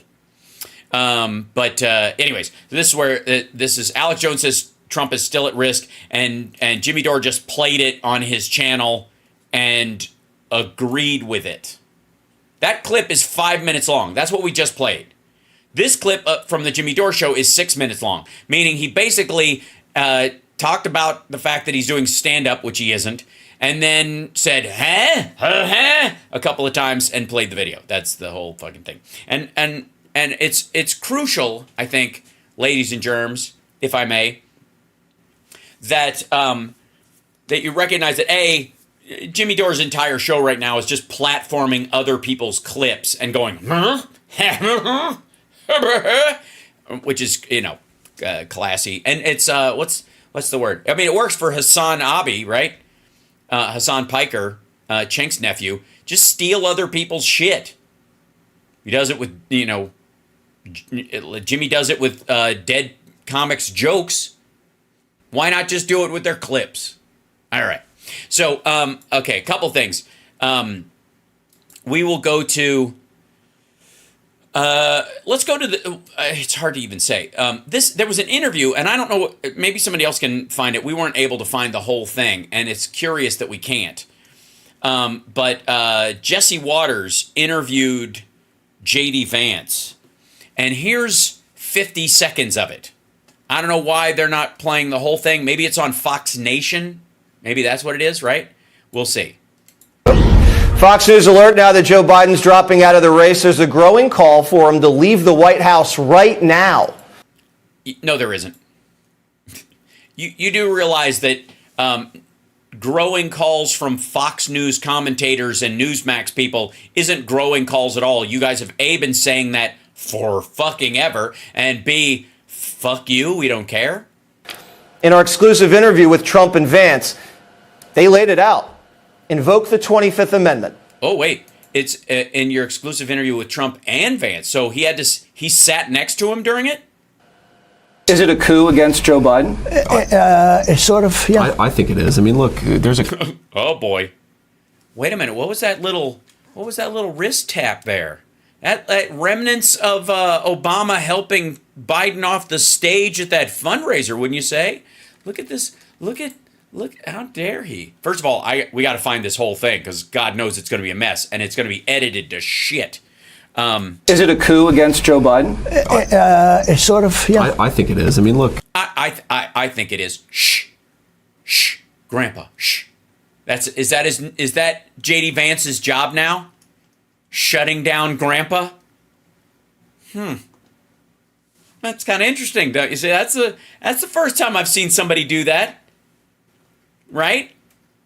I don't think I've seen anybody do anything even close to that since fucking Eric put his hand on his dad's back and walked him out of the courtroom to get him to stop going back and talk to the press. So Trump has a babysitter now. There's a constitutional process, the 25th Amendment. If Joe Biden can't run for president, he can't serve as president. That's not true at all. No, it isn't. Especially if what's going on in the world is that serious. He doesn't have to run. And by the way, he might be fine now, but aware that this is an exhausting job, and in 3 years it might be too much, and it's better to hand it off to the next generation now, which is the decision he ultimately made. He could absolutely do it for the next 2 years, let's say, totally comfortably. But he's old and therefore he's just looking down the line and doesn't want to just be beaten down and worn down and never be able to smile at his grandchildren again in a couple of years because he's just, his nervous system's shot. If they want to take him down because he's mentally incapable of serving, invoke the 25th Amendment. You don't get to sort of do this in the most politically beneficial way for Democrats. If it's an actual problem, they should take care of it in the appropriate way. And you're just going to say that and pretend you didn't just touch Trump on the arm? Yeah. And Biden didn't say he couldn't run. And again, a lot of people were saying he would win. It was just that he might not win because the tide of Democratic, operatives was against him. Don't get me started again. I am too happy about Kamala. I'm sorry, we have this just in. The Pod Save America guys wanted to say something. Is that it? So Kamala's running, and who do you think should be the VP? Okay, that's not constructive at all. I think it could be Mark Kelly. I like him. No? I think we can agree that Kamala, though, should be the... Okay, maybe not. Thanks, Pod Save America, guys. Come back anytime.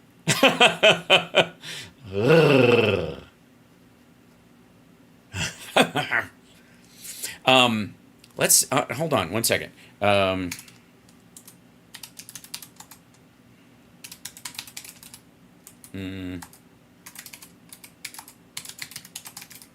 What do you think? That whole interview is going to be on the weekend, or they couldn't dare release the whole thing at the same time?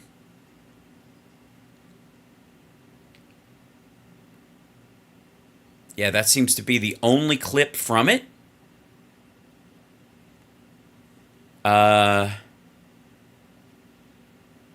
Breaks down what J.D. Vance brings to Trump's re-election. Donald Trump, a fellow warrior. This is... Yeah, I don't know why I'm looking this up, but that is the only clip. Maybe, again, it's odd. Let's see, videos.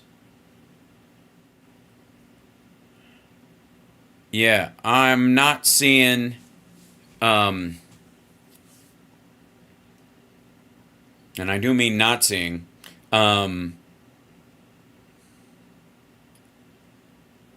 maybe this might be another clip of the same thing. Barack Obama still so hold on. This is former president practiced relationship with Jesse Waters, prime time. Okay.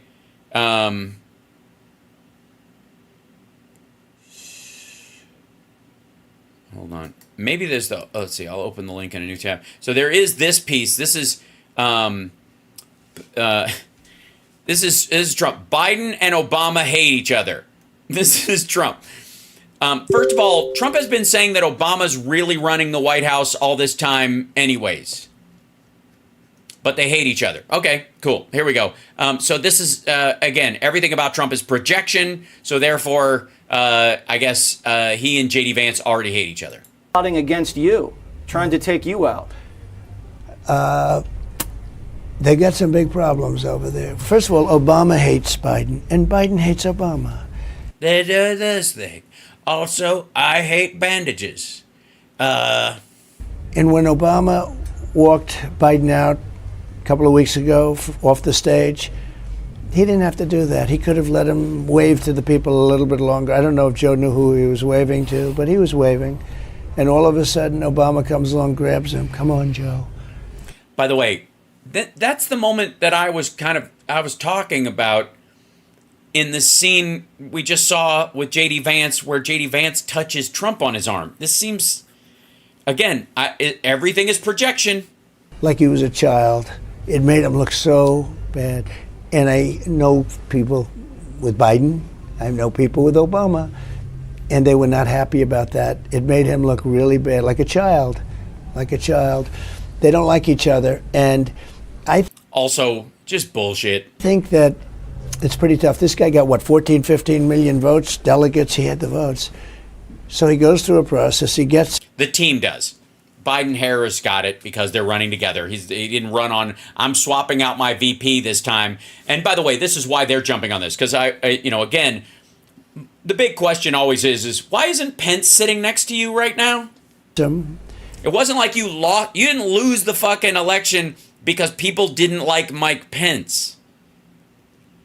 And the whole thing has been a con. Look, when they kept him in the basement in the first, those people should We were in COVID. be looked at because everybody was at home. they lied to the American public. No, they did not. Click here to subscribe to the. No, I'm not doing that. Sorry. Fuck him. So, let's see. Let's see. Does he have the whole latest clips? That's that. Yeah, so they sliced the shit out of this thing. Okay, so here is the kind of thing.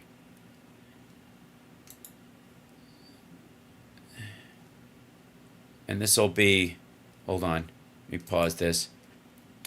This seems to be clips of this. Yeah. I gotta pause it though and turn this on. I don't trust the Bureau leader. Hold on, let me back this shit up. This is just the nature of this. Hold on. The FBI is doing an investigation on the assassination attempt. Do you trust the Bureau? I don't trust the Bureau leadership, but I certainly think there are a lot of good field agents, guys on the ground. But what the hell was going on? How was that guy ever allowed to be there in There's the an first edit. place? I think somebody... What the hell's with that edit? Whether it's higher up or somebody else involved really did screw up. There's some things going on with our government that we have to really worry about. Did we have enough people? Why didn't we have enough people? Somebody said that a lot of people were put on Biden. Wait, back the fuck up. Hold on. No. Well, I don't have to worry about it. You might have to worry about it. Why is this? Hold on. I don't know why the audio on this is weird because they're playing these clips. This is off the Fox News clips. Let's see. Full episodes. Jesse was prime time. 20 hours ago. Is this the... Was this... Yeah, so this is yesterday's. Hold on one second. Let me go back to here. We'll go back to this. And I'm fairly certain... yeah.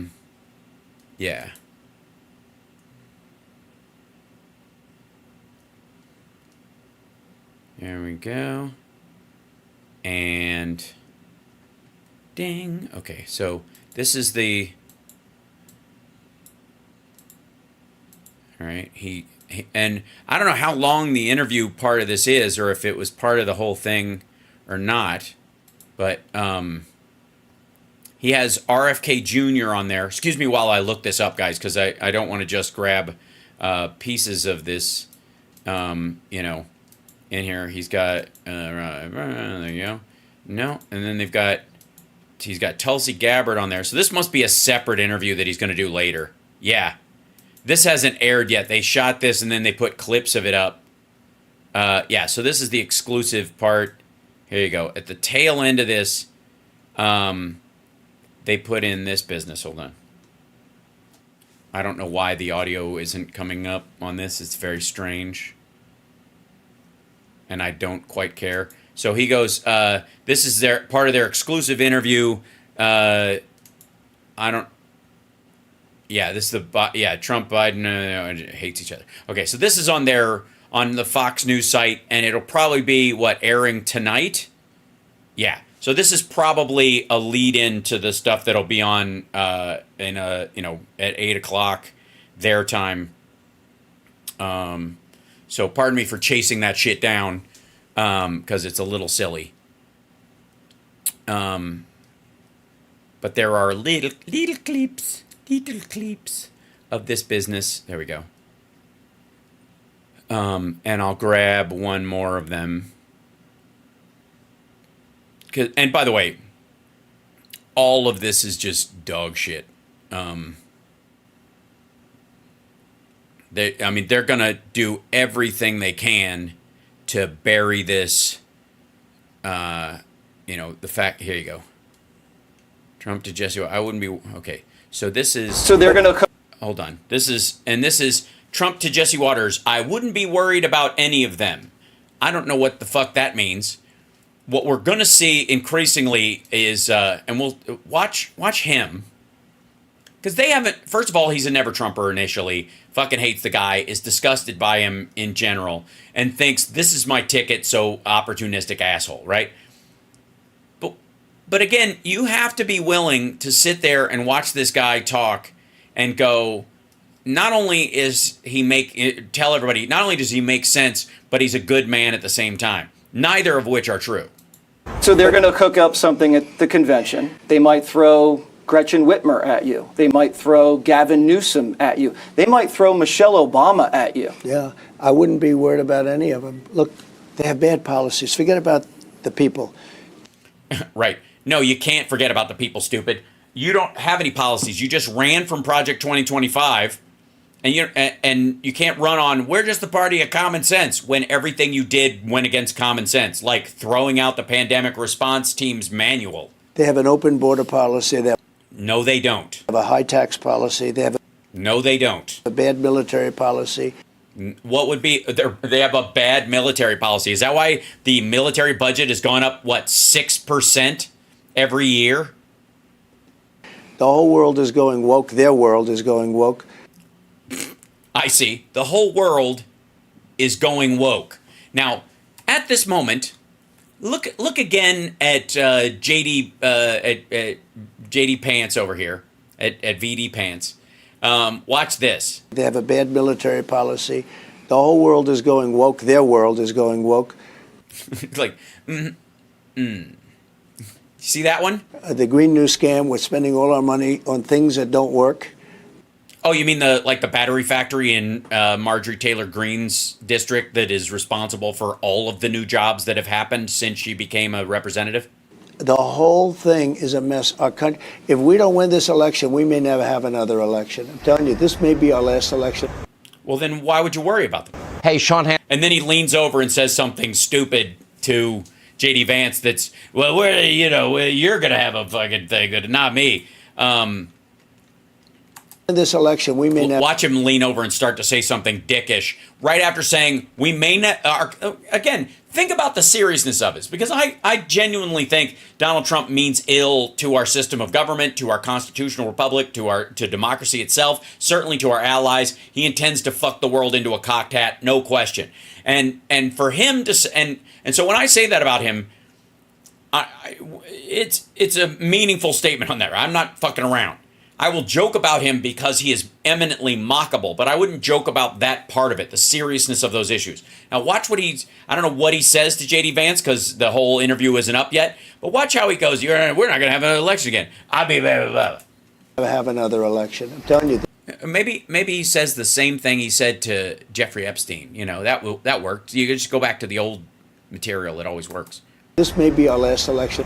Hey, Sean Hannity. See that? Where this may be our last election. Of course. Here. Hey, hey, shut the fuck up. Yeah. So that's from this Jesse Waters interview. I'll see if there's another piece in this, I guess. I guess they're slicing this shit up. And he's posting part of these. It seems like he did these things he did this interview on Sunday's show.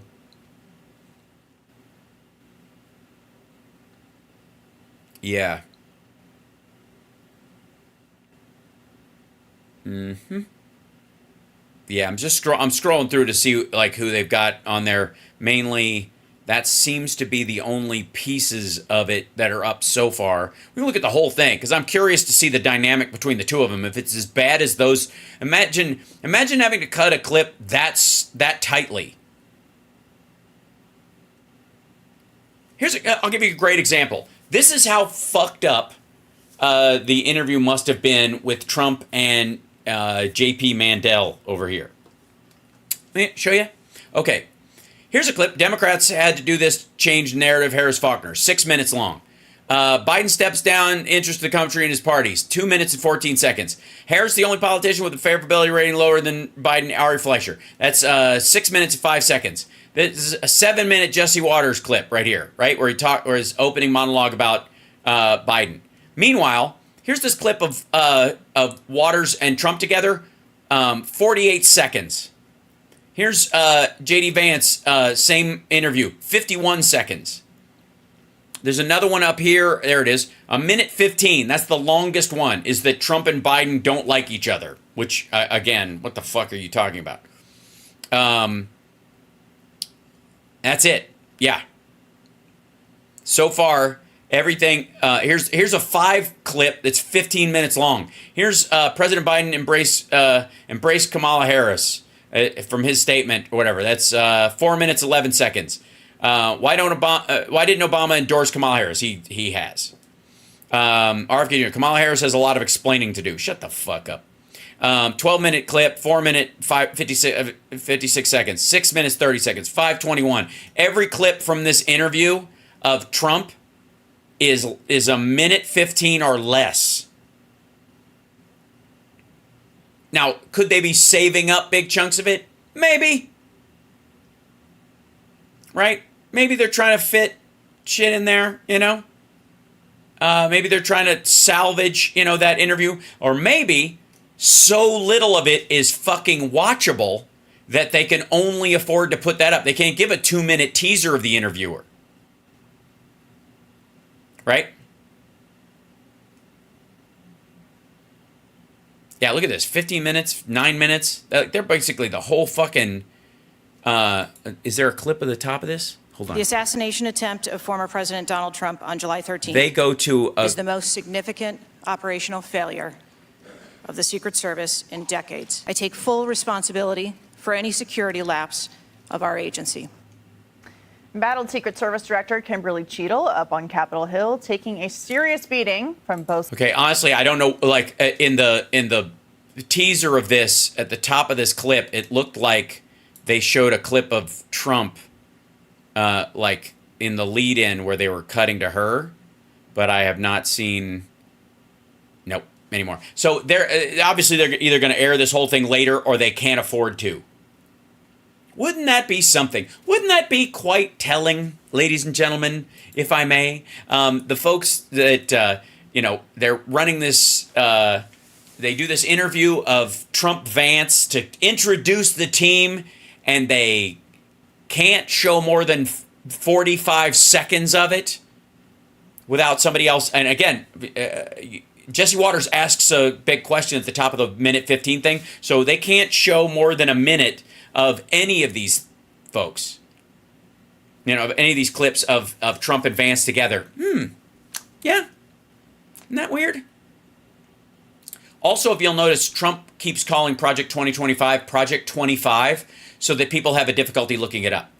Oh, crazy, insane alien, they're doctoring it? Yeah, no question.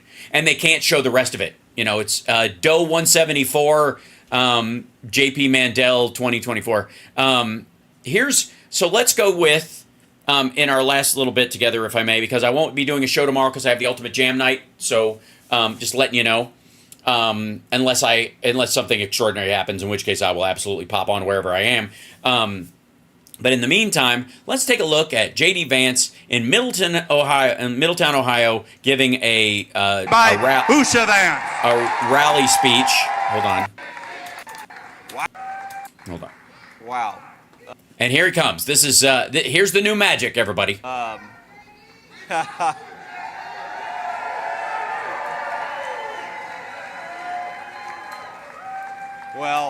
I love you guys too.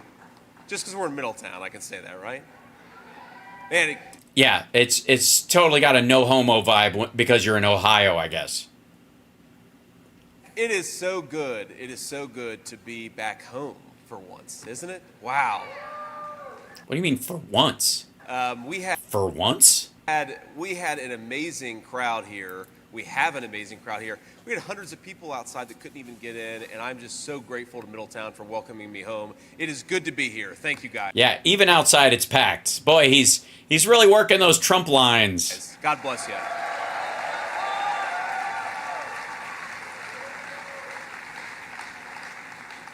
Now, I didn't even hear you, but I'm laughing. We're all very much laughing. where can I get a good fried bologna sandwich right now? I don't eat those anymore. I went to Yale.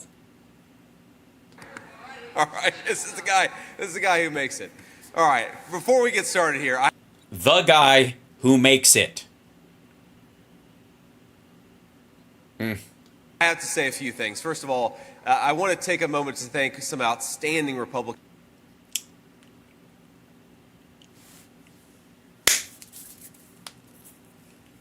They can't not. They can't not. They can't fucking not just thank people. They can't. They can't do it. It's impossible. It's almost like this asshole was picked by Trump because they both do the same shit. It's like they tried to do it to me. They tried to, I'm gonna be okay. I'm gonna be all right. But I think an important distinction that you're gonna see between Democrats and Republicans is that Democrats actually thank people, and Republicans pat themselves on the fucking back by saying, "I would like to thank you." Gee, it's almost like I can't stand this motherfucker. All right. Leaders that we have today. If you can stand to be recognized, I'd appreciate it. Attorney General Dave Yost. Where's Dave? Okay. Okay. The great congressman representing Middletown, Ohio, Warren Davidson. Where's Warren?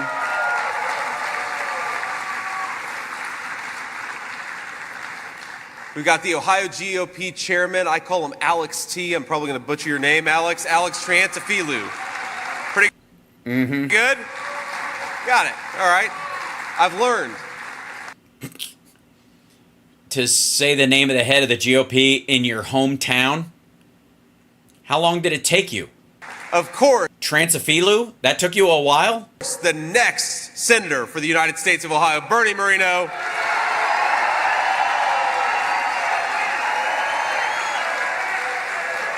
Nope. Another down ticket casualty of Trump Town. Don't get too excited. This is my event, not Bernie's event. We got Orlando Sanza, a great congressional candidate. Got a good chance of winning. With a name that's easier to say. Very tough race. If you can help out Orlando, please do. And look, every single one of these officials, state and local, if I didn't see anybody or didn't remember anybody, I apologize. We've got a great slate of state and local officials who are ready to make this state and this country great again. God bless you guys. God bless you for your service, and thank you for stepping up.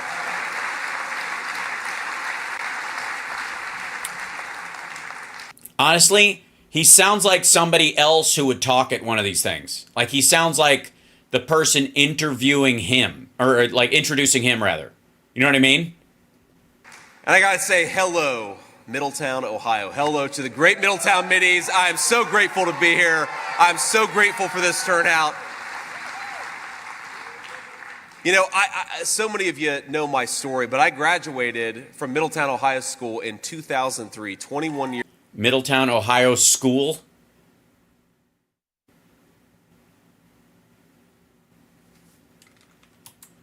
Turnout. You know, so many of you know my story, but I graduated from Middletown, Ohio School in 2003. Remember, yeah, Middletown, Ohio School is where they teach you how to live in Middletown, Ohio. You mean Middletown, Ohio High School? I understand why you feel like you can run that together, but you kind of can't. Unless, was it middle school? Maybe, how do we know it wasn't Middletown, Ohio Middle School? 21 years ago.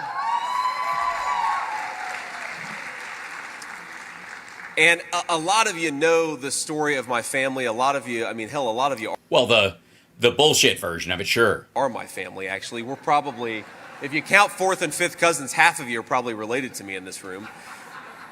But, you know, this town was so good to me, and I could tell so many stories about, you know, my mamaw, my grandmother. I could tell stories about my mom and my sister. Right. Stories. I could tell stories about Aunt Wee. I know Aunt Wee's here. We've got so many great... So she has, does she use they, them pronouns? Aunt Wee? I'm just saying. Great. I think all those people here, actually. I think Cheryl. And by the way, don't make her laugh. Cheryl, where's Cheryl? You here, Cheryl? I love you, Cheryl. My stepmom. We just got so many good people who've been so good to me. But even if you cast Well, it's hard to get the bad people to be so good to you. a wider net, you know, Ron Selby was my math teacher in high school. Ron's got to be around here somewhere. I know he is. Now, I will tell a story. Now, I don't know if this story is actually true or if it's just the legend of Ron Selby. But Ron, if it's not true, don't tell me, because I've gone 21 years believing it, and I don't want to be contradicted now. But you know, this Jesus Christ, what a terrible fallback. Story is that at some point, Ron, of course, was a tough teacher. He demanded a lot of his students, and I was a beneficiary of that. But the story goes that at one point, Ron Selby had a student who really didn't want to take one of those world-famous Ron Selby math final exams. And so somebody called in a bomb threat to Middletown, Ohio School. So everybody goes outside, of course. Everybody remembers, who was a student at one point or another. Well, you get a bomb threat, you got to go stand outside. The fire department comes. But yeah, it was pretty much, there was like a class in bomb threat at Middletown, Ohio Middle Afternoon School. Ron was really pissed off that somebody was messing with his schedule. So he walked to the kid's locker, got what was allegedly the bomb, threw it in a trash can, and said, I know this kid, he's not smart enough to make a bomb. Let's get back to school.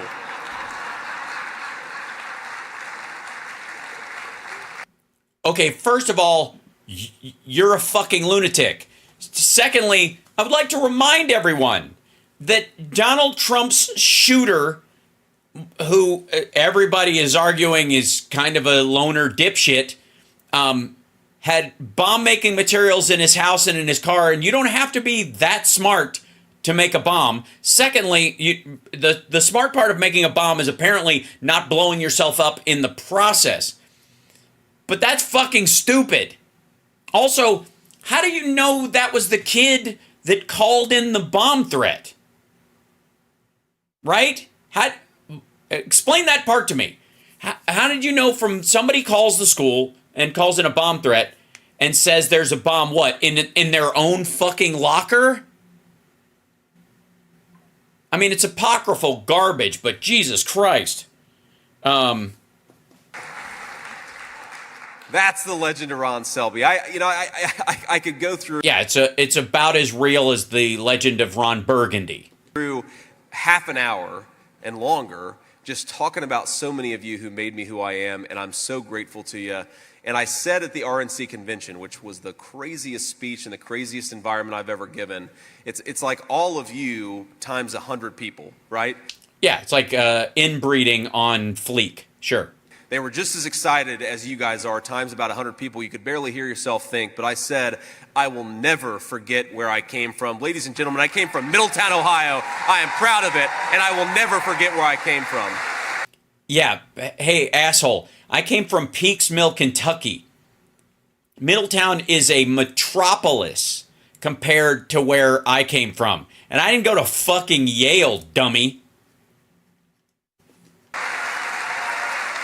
What's your point?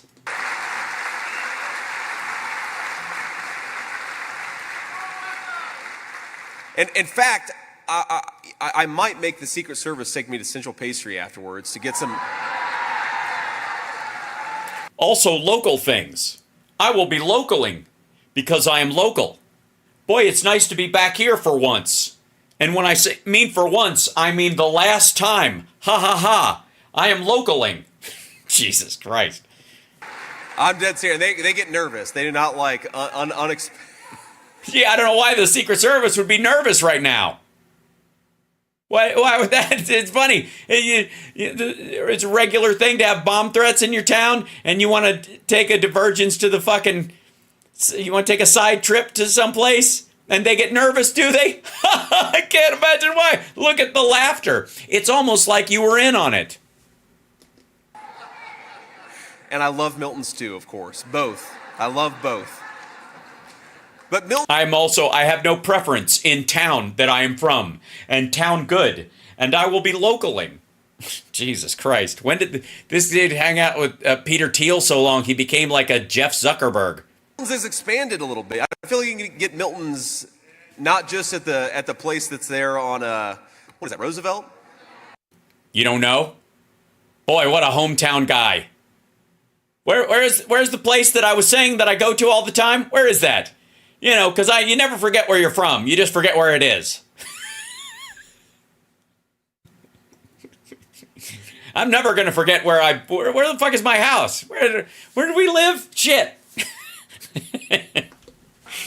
I feel you can get Milton's anywhere now, or at least a lot of other places. So it's Yeah, a lot of other places. So it's not as special anymore.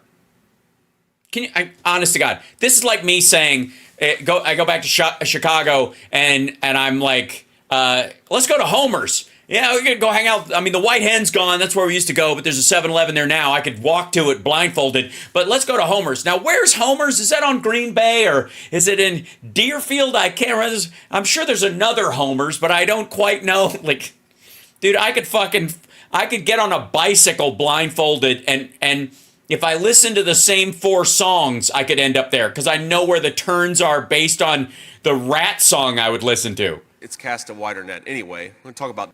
It's cast a wider net.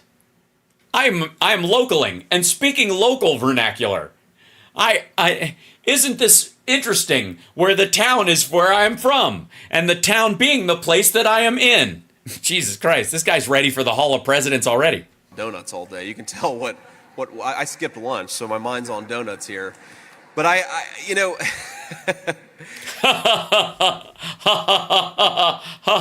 Donuts.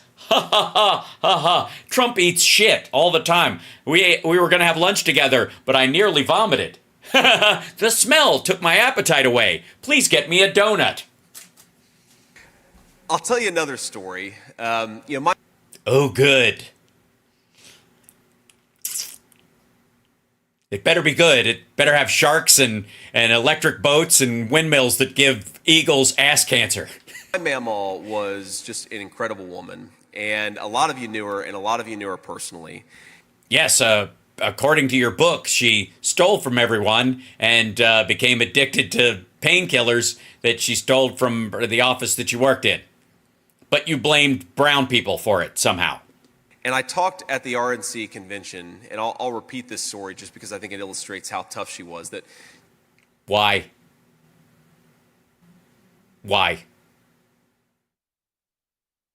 Seriously, my mom worked for a urologist for 12 years as I was growing up. She had a period during that time where the office shut down for a while, and she worked at a mental institution, what Donald Trump would call an insane asylum, for about a year and a half. And so I have dozens of stories about how tough my mom is. And I have a bunch of stories about my grandmother and my great-grandmother. And I would never have to tell the same fucking story twice.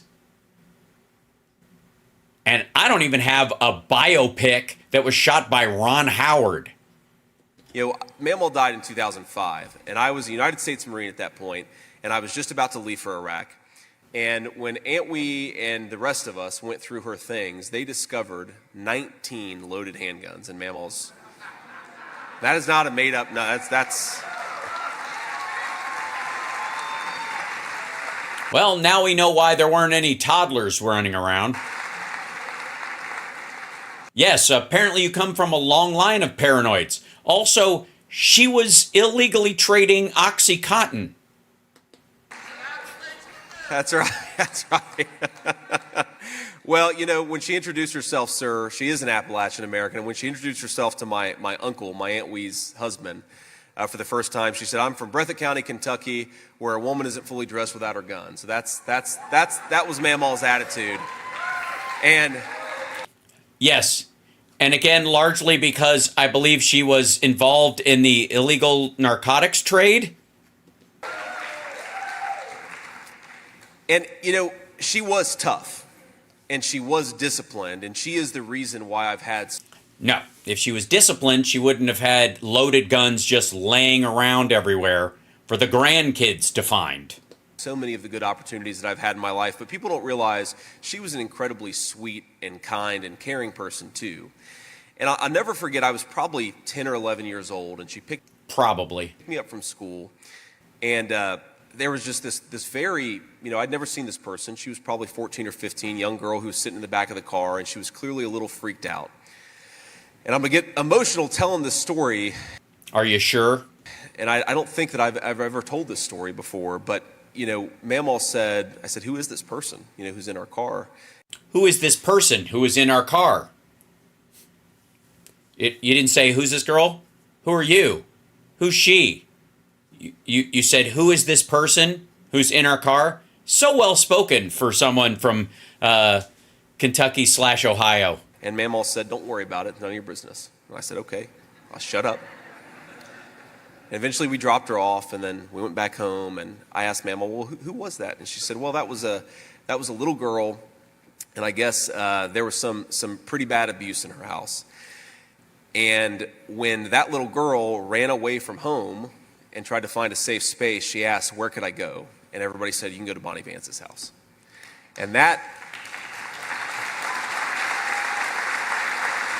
And apparently that wasn't true.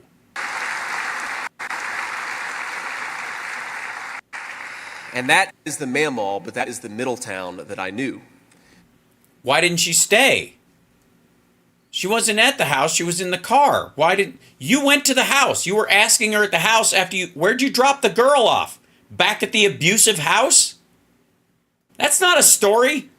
Wait, what happened to her? You guys were always so good to me. I could talk about... I don't care about you. What happened to the girl? About any number of public school teachers, from Ron Selby to a number of others. Apparently a number of others. You can only remember one name. What happened to the girl? Where is she? Is she okay? Who is the girl? Why, if she went to your house, why was she not at the house? Why didn't she take her to the house? Where was she taking her? Where did she drop her off? Why did she not say anything while she's in the car? And why wouldn't she just go, this is Clara, we're going to drop her off at her auntie's house or whatever like that, and then tell you the real story when she got home. What'd she do? Point a fucking gun at you and go, don't ask questions. So let me get, the short story is, your mama was a human trafficker. Gotcha. Okay. Talk about people who looked after us when we were riding our bikes around. Mamaw was, she was always worried about safety, but she was never that worried about safety in Middletown, Ohio, because... Right. So that's why she was never worried about safety so much that she wouldn't leave guns laying around that were fully loaded around redneck kids. She trusted the people who lived here, and she knew they were good human beings who would look after all. White. She knew they were all white. Let's be honest. That's what we're talking about, isn't it? Right? All of us. They would look after all their kids and grandkids. Yes, and make sure no black people showed up, which was what the guns were for, I guess. By the way, I had a meemaw and a memaw. I never had a mamaw. I don't know what it takes to... I think you have to get, I think you have to be more inbred than our family to get a mamaw. I.O. Now, I got to be careful about that because Michigan is one of the most important battleground states. So I cannot give the state of Michigan any reason to vote against the Trump-Vance ticket. We got to work hard for every single vote. But look, my point in telling some of these stories is just that... Is that you're not the hero your mama is, and what happened to the little girl? Where the fuck did she go? I love every one of you, and I love this town, and I'm so grateful to have been... I love town, and also I enjoy localing more than anything. Also love donut, and love local sports team, but not enough love of local sports team to say that local sports team good, for lack of assurity that other local sports team in other state will cease to like me. Also, where is the store I used to go to all the time? Is it still on the road I can't remember? I am localing. Jesus Christ. This dude sucks. Formed by it because I wouldn't be who I was without it. And people will sometimes... Yeah, a lot of folks like me too. Like, we wouldn't be who we are if we hadn't been able to leave the little towns we're from. Say, well, you had a tough life. And in some ways, things weren't always easy, but a lot of you will know, a lot of you read my book, my life wasn't all that different from a lot of people who grew up in Middletown, Ohio. It was tough, but it was surrounded by loving people, and it was surrounded by something that if we don't fight... Guns, loaded guns. It was surrounded by loaded guns and oxycodone. Is not going to be around for the next generation of kids, and that's opportunity. Middletown had opportunity, and we got to make sure it's there for the next generation. Well, if Middletown had opportunity, then it was nothing like the Ohio towns around it during the time you're talking about. At all. It had an opportunity to play with a loaded gun while finding a bottle of OxyContin in your mama's cabinet. You know, when President Trump asked me to be his running mate, I really had no idea what was coming. Yeah. And then he grabbed me by the pussy, which was this area, he said. He said, nice prison pussy. And I was like, what does that mean? And then he handed me a manual of how to talk to him. What happened is I left my home in Cincinnati. So, we live not too far from here, about a 35-minute drive, 45 minutes depending on traffic. And we went to Milwaukee on Monday morning, and I had no idea. I thought maybe he was going to ask me, but I thought I might ask somebody else. There were a lot of good guys running. Marco Rubio, a dear friend of mine, really great public servant, a number of other folks as well. So I had no idea what was coming. Yeah, really well thought out. Absolutely. All business. And when the president called me and asked me, he said, would you like to run as my vice presidential running mate? I said, well, yeah. I said, is Eric next to you with a gun? Of course. Right? What do you... I have nothing else. There's not going to be a sequel to Hillbilly Eulogy. Come all this way to say no. But he did something that was really amazing afterwards. He said, well, what do you think about the statement I'm about to put out? Of course, he put it out on social media. It's one of the things I love about President Trump is that he speaks directly to people. He doesn't allow a bunch of consultants to filter him. He is who he is, and that's why a lot of us love him. Yeah, a lot of you middle upper class white males who are rich and come from a relatively well-to-do background. What's not to love? He can, if he punches down, it ain't gonna hit you. But he's talking about this statement. Also, posting something onto your own personally owned social media site, which is a ripoff of fucking Mastodon, which is why it's called Truth Social. Because when you create a Mastodon architecture, which he absolutely stole, you have to give it a subheading, and if it's going to be a social network, you make it whatever social. That's where the name Truth Social fucking came from. And I've got him on speakerphone, and my kid's in the background, my 7-year-old son. We've got 3 kids, and our 7-year-old is our oldest. His name is Ewan, and Ewan is talking in the background about Pokemon or some other God-forbidden subject. I'm like, son, I love you, but could you please? This is the most important phone conversation I've ever gotten. So. Yes, and there's 3 of you, and I got phone calls about all of your births. Please stop talking about Pikachu for 1 second. Let me take his phone call. It's so funny. I was like screaming at my child and the weeping, and Donald Trump said, that's how you do it, and that's how he hadn't made up his mind. And then he heard me yelling at my 7-year-old, and he's like, you sound like you'd make a good VP. And my son comes over to the phone, and the president hears him, and President Trump says, who is that? And I said, that's my 7-year-old son. And he says, well, put him on the phone. I'm like, oh, God, here it is. He's going to offer it and take it back because my 7-year-old's going to say something really weird right now. 7-year-olds don't say weird things. 7-year-olds are 7-year-olds. What are you talking about? And he reads off the statement. He reads where he talks about my military service and my business background. To your 7-year-old. He says, young man, what do you think about that? Do you like what I said about your dad? And my son goes, girl. And that's it. And that was the endorsement he needed. The statement went out 3 minutes later. But that is the kind of guy that Donald Trump is. And that's the guy that the media doesn't let you see. He actually cares about people's families. He cares about my family, but he cares. What are you talking about? He just read it out loud. He was going to read it out loud to you. He didn't say anything to your child. He didn't stop doing what he was doing and address the kid as a 7-year-old. He read the statement he was going to release on Truth Social and then asked him if he liked it. He's fucking 7. He didn't break from what he was doing and have a moment with your kid, you fucking weirdo. about your family too, and he wants to believe that his generation left this country off in a better place than when they found it.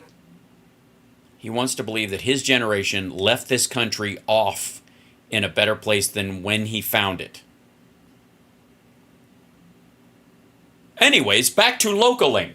I was using words there for a moment to communicate. That's why he's done this. I mean, talk about... No, he hasn't. He ran out of ego in the first place because he was going to lose The Apprentice, and he was trying to draw attention to himself so he could squeeze another season out of NBC. And then he ran this time to keep himself out of jail. Myself all day, but let's talk about the man who was a business leader who had billions of dollars. When? Oh, you mean his dad's money, right. He had billions of his father's dollars, and then he blew it. Who didn't need any of the sacrifices that public service created, and yet he...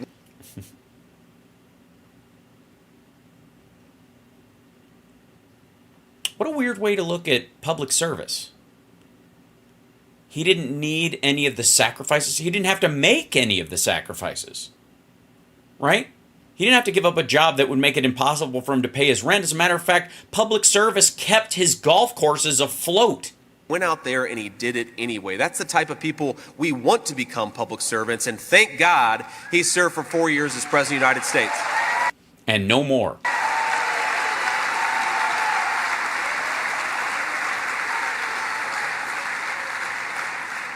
Honest to God, there's a weird sort of... Trump has is like the realistic version of the Steve Martin ego in the old Steve Martin bits where he'd go, I don't need you. I can do this act alone.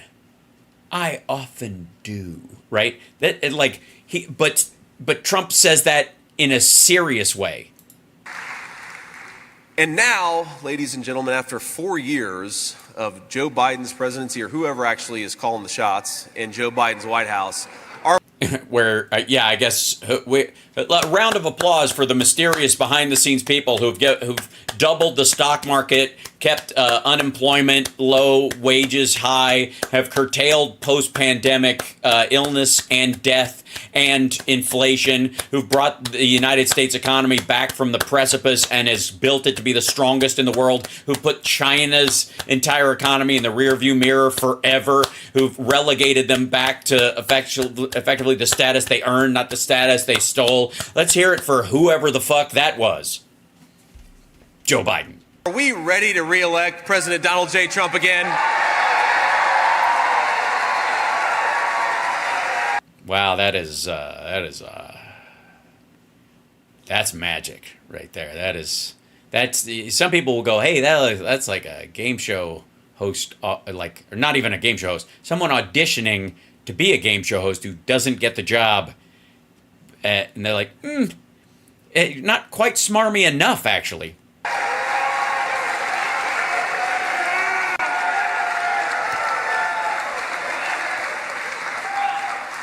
By the way, the entire Republican Party owes Al Gore an apology for calling him wooden and inhuman. Now, when I was researching what I would say at the RNC, and I mostly write my own stuff. I'm not mostly going off a teleprompter right now. You can probably tell that. The president actually came up. He called me right before I went on and gave my speech, and he said, JD, you're going to do great. Just give me a little pep talk. You're going to be wonderful. The crowd out there is great. Just go out there and speak from your heart. And I said, sir, that's right. That's exactly what I'm going to do. But got to be honest with you. If I totally screw it up, it's too late. No takebacks, right? You've already asked me. I've already accepted. No takebacks. So this speech is just going to be icing on the cake. Thank you, ma'am. God bless you. I was.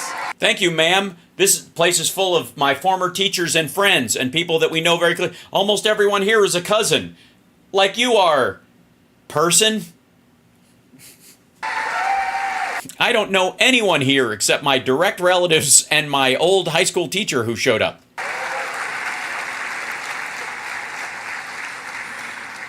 But here's the thing. Yeah, here is the thing. I was researching what I was going to say about the president, and I realized that over a life... You were researching what you were going to say? What did you do, Wikipedia him? Time of business leadership, and then of course... Oh, researching. Because, obviously, look, he probably knew a lot of stuff about Trump already, but then all that new Epstein stuff came out, like the call logs and all that shit. So that would constitute research, wouldn't it? Of course, a few years of public service, the country has made a lot of stupid decisions, and President Donald Trump was right about every single one being a mistake. And just... no. Also, by the way, that just means he thinks that the Central Park Five should have been executed, that we shouldn't have been in NATO, any myriad of things, and that going to the Soviet Union for your very first trip there to make a business deal on July 4th was, okay. I don't know. I don't even know what he's going to reference, but let's hear it. It's the same assholes that say Alex Jones was right about everything, except not. You go back to 1994, I was a third grader at Roosevelt Elementary School on Central Avenue, which doesn't exist anymore. We've got some Roosevelt people in here, God bless you.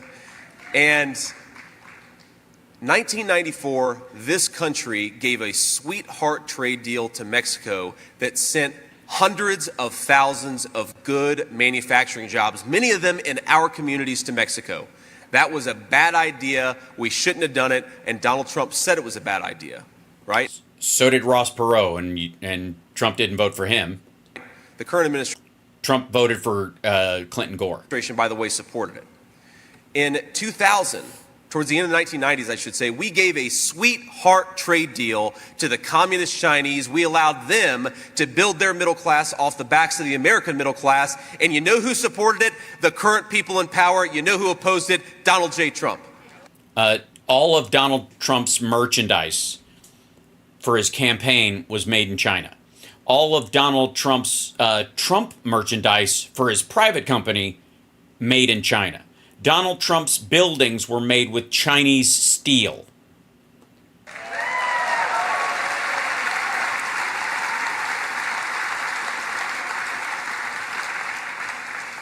And in 2003, and look, it was Republicans and Democrats. A lot of people supported this. I'm not just beating up on the other side. Yeah. But in 2003, we went to war in Iraq, and remember, it was supposed to be just a few weeks, and then everything would be over. And I was an 18-year-old kid. I supported it, and I was wrong. And you know who was right? President Donald J. Trump.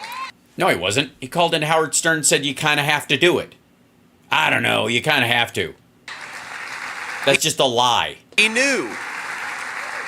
He knew how to bullshit.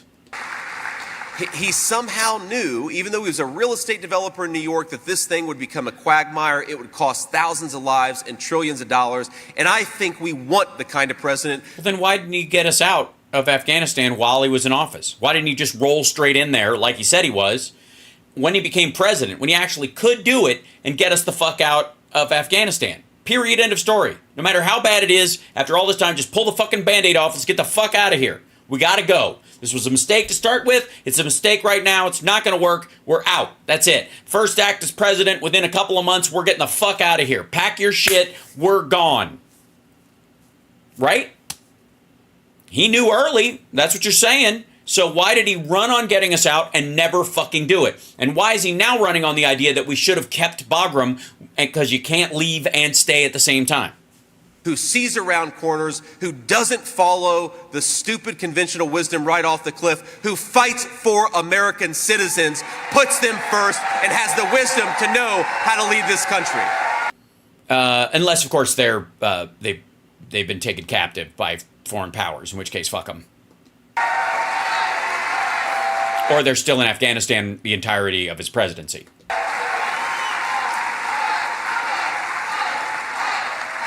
What about, yeah, because like even before the exit, 56 Americans died in Afghanistan during his time in office, and he didn't go after the third one or the seventh one or the 12th one or the 35th one. We got to get the fuck out of here. That's that. We're leaving, right? So he kind of did, and he golfed more than any president in history on his own property, costing the American people 354 years of presidential salary spent at his own properties.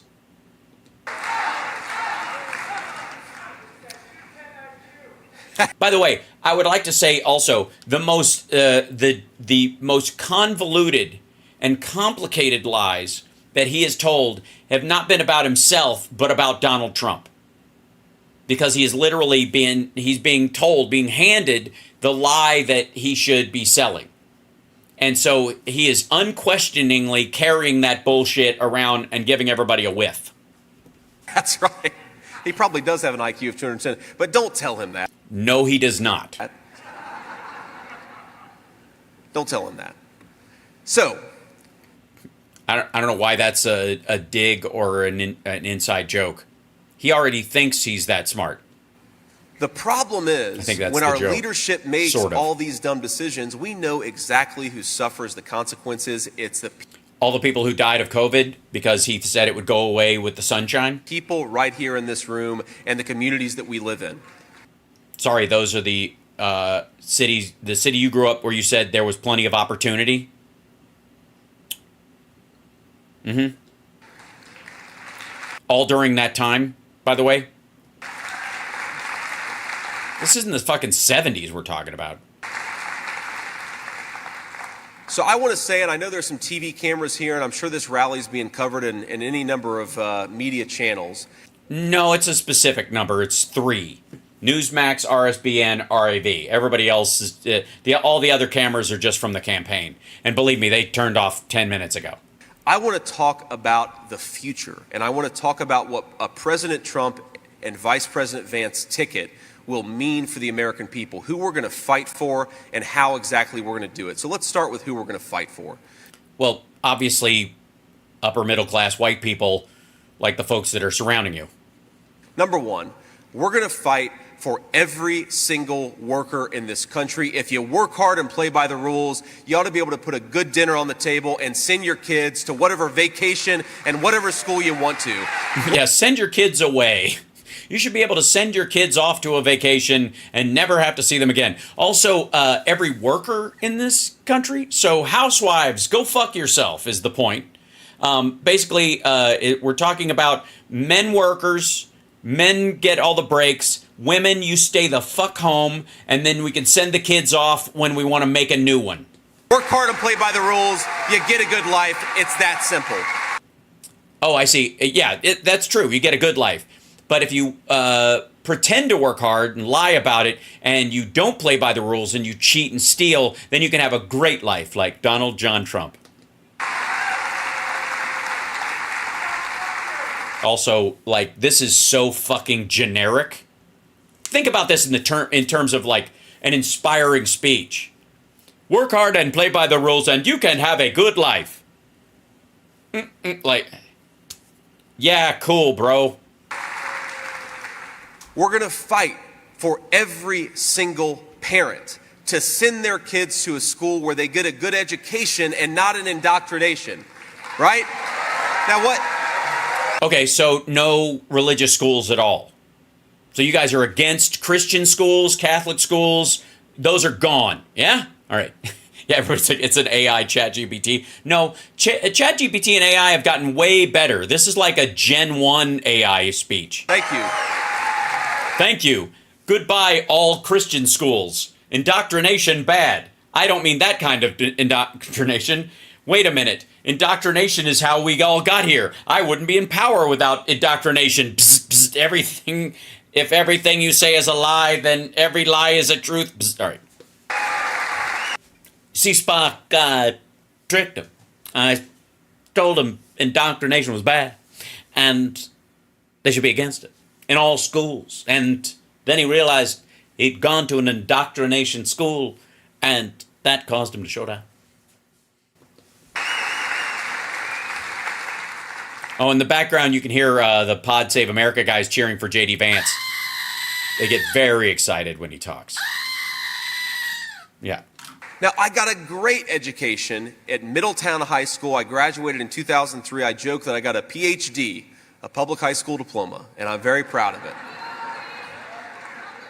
Oh, you mean all during the time where Republicans were saying that high schools indoctrinate children and turn them into robots and are stupid, like Alex Jones and all Republicans were saying for decades while you were going to school? Mm-hmm. And there are great school teachers in public and private schools all across our country, but for some reason, the Federal Department of Education is trying to lean into indoctrination at our schools. You mean insisting on math and reading standards? Instead of teaching reading, writing, and arithmetic in our schools, let's get back to common sense for our teachers and the students they depend on. Yeah, none of the stuff that these guys bitch about, the woke shit that they're talking about, comes from the Department of Education. None of it. Yeah, honestly, like all the inclusive stuff or any kind of pride stuff that you see in schools or whatever, all local, all individual teachers. The overall like standardized test stuff to make sure schools are meeting a quality of education, that comes from the Department of Education. The rest of the shit that they bitch about does not at all. Also, this would also mean no 10 Commandments, yes, in the classroom. Exactly.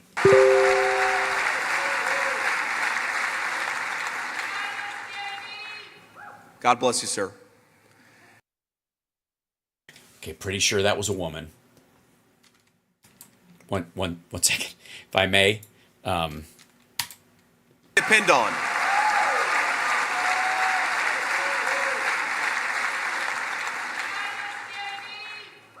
Yeah, that's a woman's voice. Teachers and the students they depend on.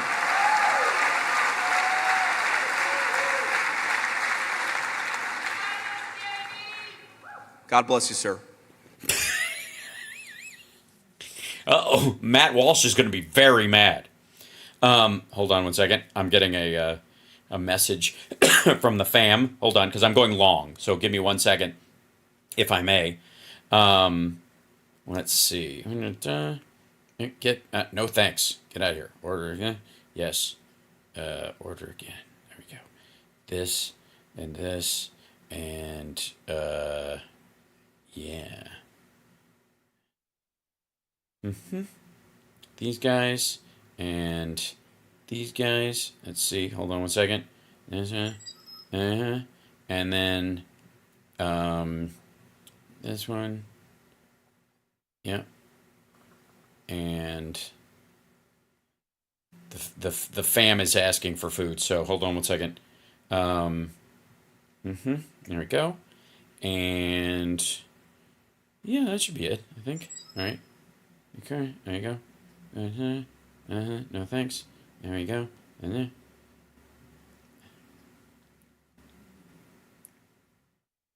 Excellent. Yeah.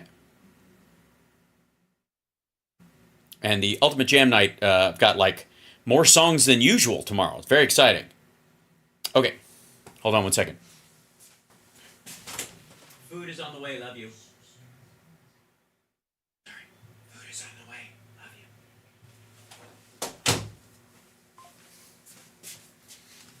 you. Okay. Now look, we fight for the grandmothers who are raising, and the grandfathers and the aunts and the uncles who are raising a generation of grandkids that they didn't expect to raise. Huh? That is who we represent, and that is who we fight for. What? What are you talking about? No. We're not building the system entirely on helping the yous of the world.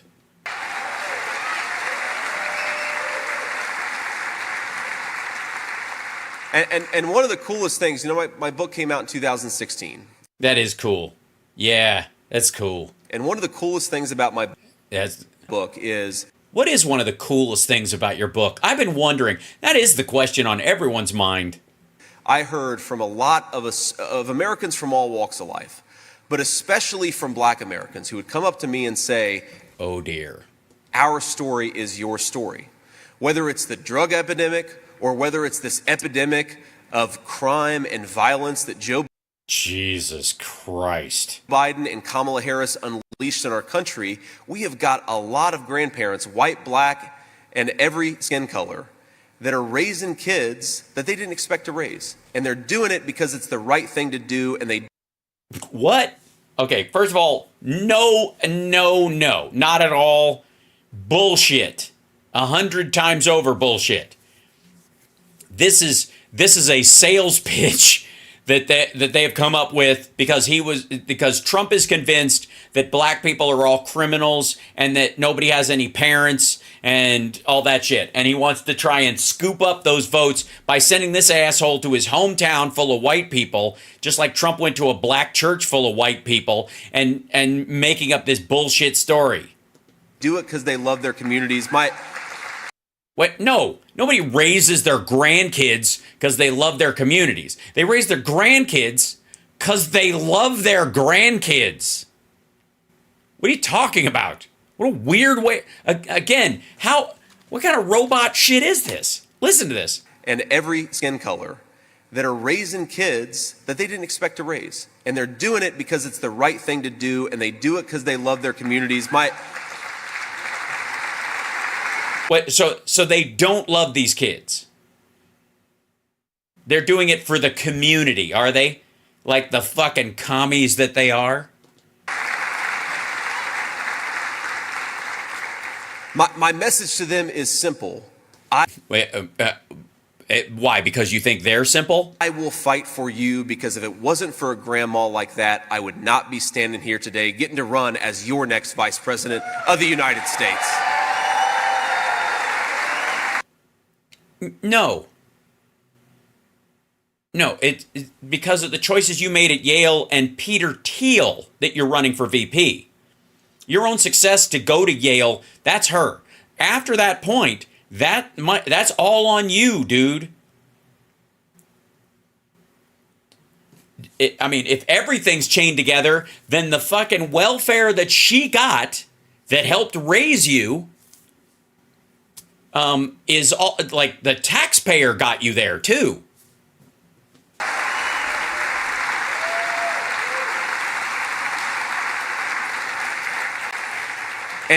And to those grandmas and grandpas, the nanas, the mamas, and the papas, let me just say, from a kid who was... This is his big Gen Z pitch. Not as grateful as I should have been when I was 15 and 16 years old. Kids, when they're that age, I hear they're not that grateful. I'm sure I'll learn it the hard way here in a few years. But let me just say that from the bottom of my heart, thank you. You may never hear it from the kid that you're raising, but... What the fuck? Of course you do. Trust me, in their heart, they appreciate it, and they know... Oh, really? Well, then why aren't they saying it? And why wouldn't they say it? And why do you think they don't say it? What are you talking about? You mean you were a shit? They wouldn't be anywhere without you, so God bless you guys for stepping up. God bless you, and thank you. As opposed to what? Shipping the kid off to an orphanage when their parents die and going, fuck it? This is so odd. We're going to fight for the energy worker in this country who doesn't understand why Kamala Harris and Joe Biden want to buy energy from tin-pot dictators all over the world, but won't buy it with our own citizens, from our own citizens, and from the hands... Wait a minute. We're going to use our own citizens as currency to buy gas? Also, no, we don't buy any oil. We do for the strategic reserve, but a lot of it comes out of the ground here, just when the price goes down. We do. That's the only time the government ever buys oil, is when they put it in the strategic reserve. The rest of the time, it's private companies making decisions about the cost of it and private citizens filling up their tank based on that cost. And from our own land. Well, one of the ways to do that would be get everybody in an electric car. Obviously not a Tesla, because they're shit and their money goes to, tin pot dictators. Gold toilet dictators, which is way better. By the way, you're watching Hal Sparks Mega Worldwide. Like, subscribe, give a thumbs up, support the show. I think it's good that we're diving into this. I haven't heard this fucker talk at length, and here we are.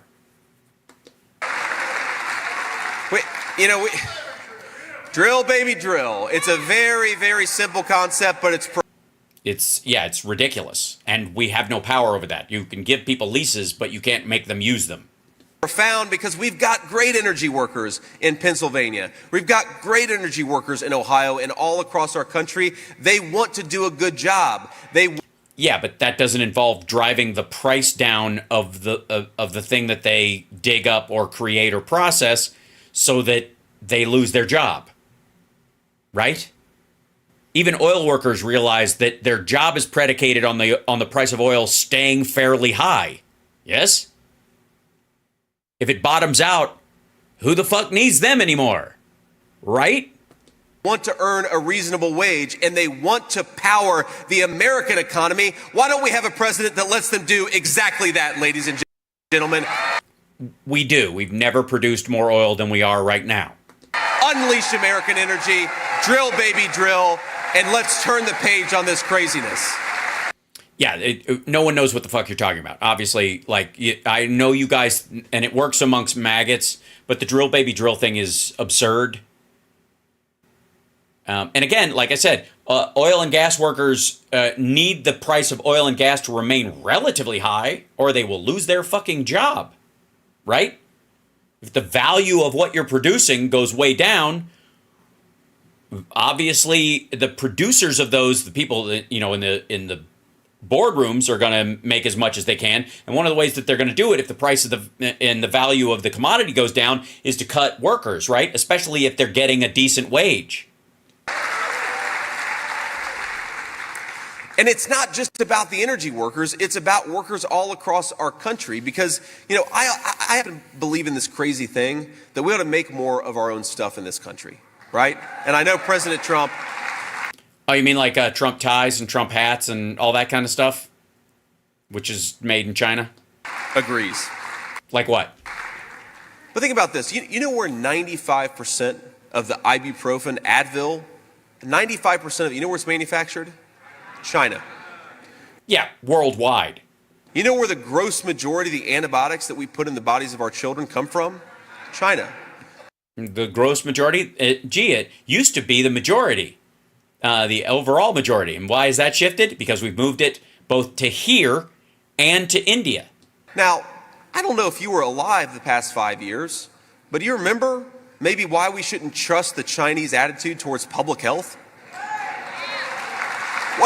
I don't know. Trump said Xi Jinping was doing a very professional job. Are you saying he was wrong about that? You just said he was right about everything. Also, is the new idea that they're going to poison the ibuprofen and poison the antibiotics that we're getting? Is that the story? Is that what you're saying now? Say that.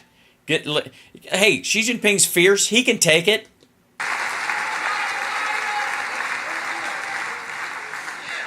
I got to be honest with you.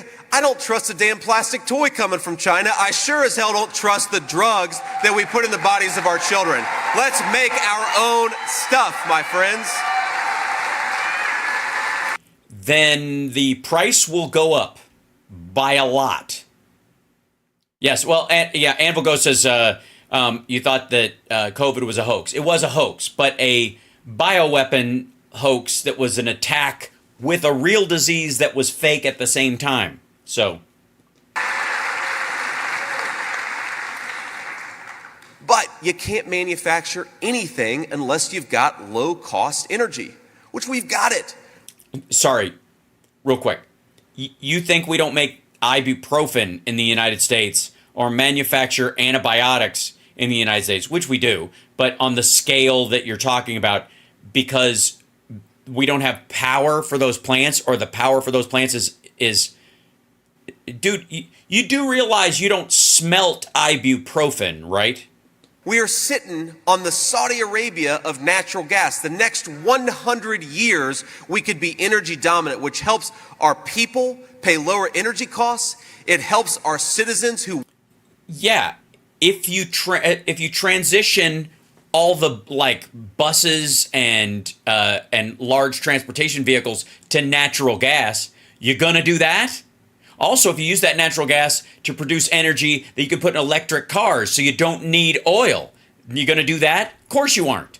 work in the energy sector, and it helps our manufacturers make more of our own stuff and become more self-reliant in our own country. It's a win-win.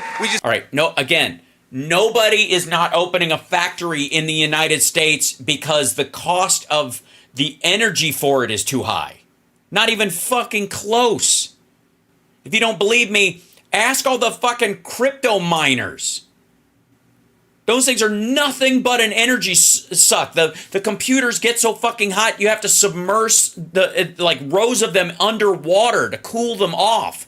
Literally, the cooling cost of keeping those computers while you're trying to mine crypto is so fucking high, it's higher than the draw from the computers, which is already off the fucking charts. This doesn't have anything to do with fucking the Garmin putting together their, their GPS devices for airplanes, building those in the United States because the cost of oil or natural gas is too high. Get the fuck out of here. Just got to get the current crop of crazies out of there and replace them with President Trump. Oh, yes. Take the current crop of crazies and move them out and replace them with one big crazy, apparently. That's right. We do need to do that. We need voter ID in this country, ladies and gentlemen. If you're going to cast a ballot, show a piece of identification. You do when you register. That's how it works. But, however, the ID has to be free or it's a poll tax. And I know you guys want a poll tax, so fuck you. And again, I would argue, and this is what the Harris campaign should call their bluff and go, we are, there are concerns about voter ID in this country that we recognize. So what we suggest is a national ID card that is given to every American citizen that if someone uses it fraudulently has an automatic year in jail so that nobody will be tempted to use somebody else's as a non-citizen. If you ever use somebody's real ID as their, as a non-citizen, then you will get kicked out of the country and you can never be a citizen again and all that kind of stuff. And in all these situations, it is a federal ID that no state entity can take away from you because it's your proof of citizenship. It has your thumbprint or your iris attached to it. That is how we find it, and it is absolutely free, provided by your tax dollars to everyone, and therefore you have it. Period.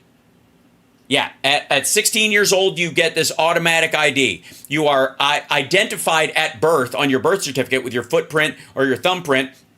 That's kept with all your shit. That's filed with an NFT, level of storage so we know who you are. And you guarantee it. So anybody shows up, if you need to, if you don't even have the physical fucking card, you can use your iris or your thumbprint to vote. Permanently, for the rest of your life. No question. It's assigned to your ballot. So we know it comes from you to that ballot. That's it. Everybody's automatically registered to vote at 18 because they have the right to do it. You don't have to show up anywhere. You just, if you want to register to vote, it's about the district you're in for the House and Senate. But to vote for the president, you're automatically in. How about that? Universal federal ID, and you get to keep it. And that's what you can use no matter what for any identification purposes. That's it. Your social security number is your work number, and it is not attached to a picture of yourself. This would be a photo ID with another piece of, attachment to it. Yeah, and then they'll go, oh no, it's Big Brother, it's the mark of the beast. They'll shut it down, but that's the point. Let them shut it down. Call their fucking bluff. It's a good idea that most people will be for. Force them to be against it. National photo ID that everybody gets, and it's free, and you show up and you just, you get one, and it will be assigned to you based on your fingerprint or your iris, and therefore you get to have it forever. I have Clear and I have TSA Pre. There's a shit ton of people who will say, I don't want the government ID, blah, blah, blah, who use both of those things. They're full of shit. So why not have that for free for everyone? Can you imagine a world where everybody is TSA Pre because their criminal record stuff would be attached to who they are, obviously. And if they don't have one and it's just you, there you go. Let's have it. They'll say it's too expensive. Well, if it's too expensive, then don't bitch about, expunging the voter rolls every fucking time or any of that shit. Or if you think it's too expensive, then you're saying that you're transferring that expense to individuals and you're for a poll tax. And if you're for a poll tax, say so. And they will. I got to tell you, this asshole and Nick Fuentes and Charlie Kirk and all these motherfuckers will say, we don't need just ID. We're going to need an IQ test. You're going to have, we're going to do a DNA test to make sure that you're not, too mongrel to vote. I guarantee it. So call their bluff.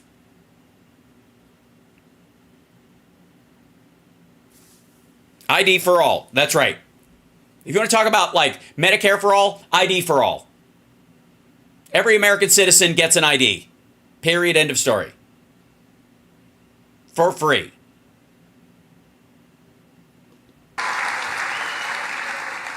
Then by the way, they'll be against it. They will absolutely be against it. It is the weirdest thing to me. Democrats say that it is racist to believe, well, they say it's racist to do anything. I had a Diet Mountain Dew yesterday and one today. I'm sure they're going to call that racist too, but. What? Look. Reach harder. By the way, you know what's racist? You don't have to go to your Diet Mountain Dew, which is a gibberish concept. You're a simpleton, and that's very weird. You know what's racist? How they treated your wife. That's what's racist. That was fucking racist. How your own voters treated your wife. And then, by the way, not your voters, Trump's voters, because a bunch of them are pissed that you are married to a brown woman, that you met at Yale, you fucking hillbilly. How dare you? Don't give me this fucking Diet Mountain Dew joke and shrug it off. They shit on your wife. They called your wife a subhuman.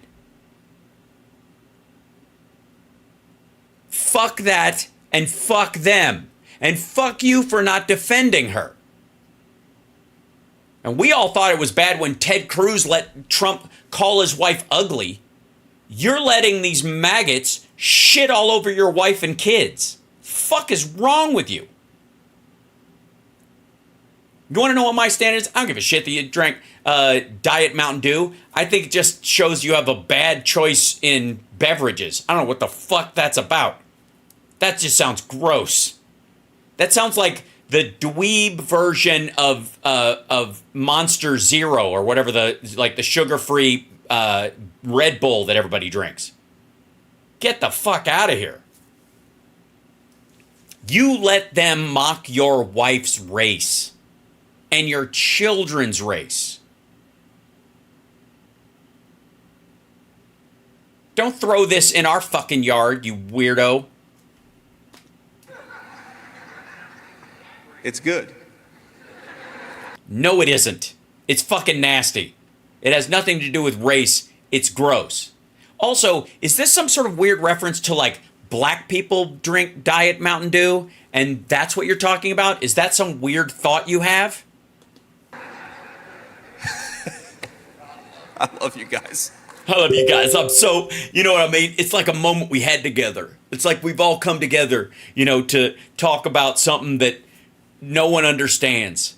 Congratulations, asshole. You are speaking in the same gibberish your boss speaks in, only you have no excuse. He's at least sundowning. These people were telling jokes up in the front row. You guys might not be able to hear it, but I'm getting caught up in it. But look.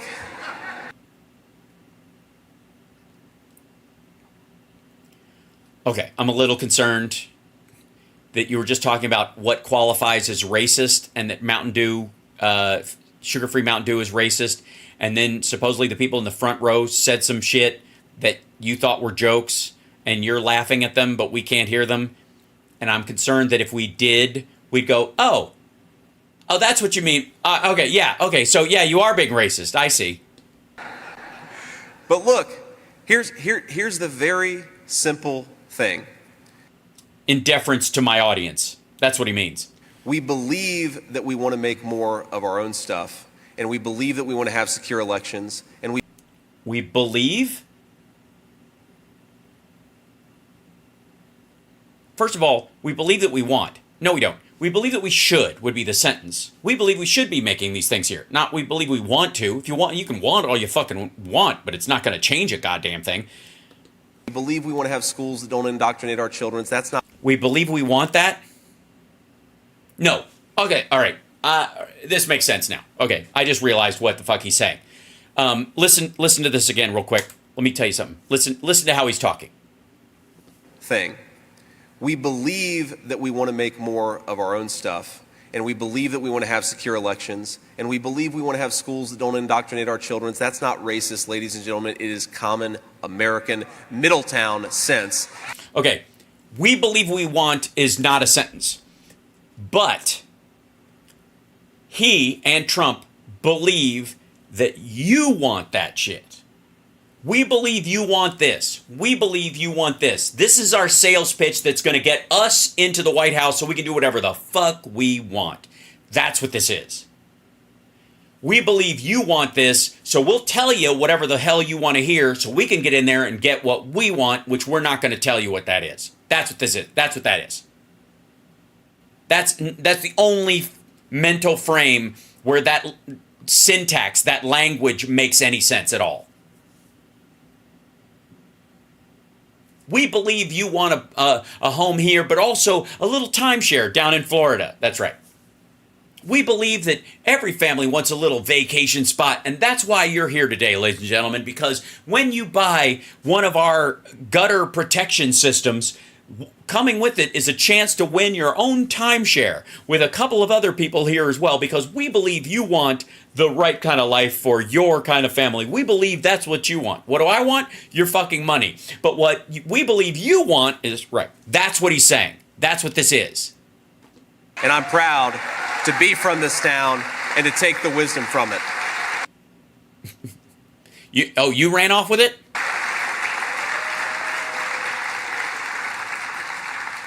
What would that wisdom be? That you believe that other people want something? Okay, how you going to do it? Remember he said, here's what we're going to do. Here's how we're going to do it. Let's hear it. Now let me talk just a little bit about how we're going to do it. Let's do it. Here it comes. Number one thing that we're going to do, because is drill, baby, drill. You can't do anything unless you get there to govern, is we are going to win this election, ladies and gentlemen, over the next 4 years.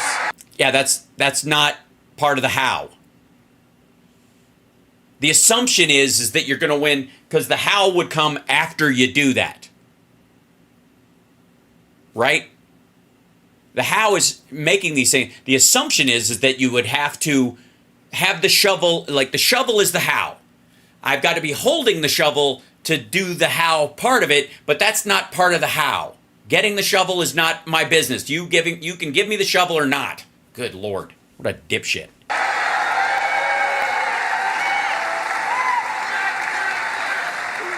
Look at this. The dollar is going down. Donald Trump. Protect your savings with gold. Text Trump to this fucking number. By the way, this has fuck all to do with Trump, but he doesn't care. RSBN is just using his fucking face to do this, I guess.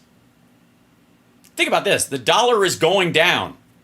God bless America. Over the next 4 years, we are going to do a lot of good for people all over this country. Well, sir. How?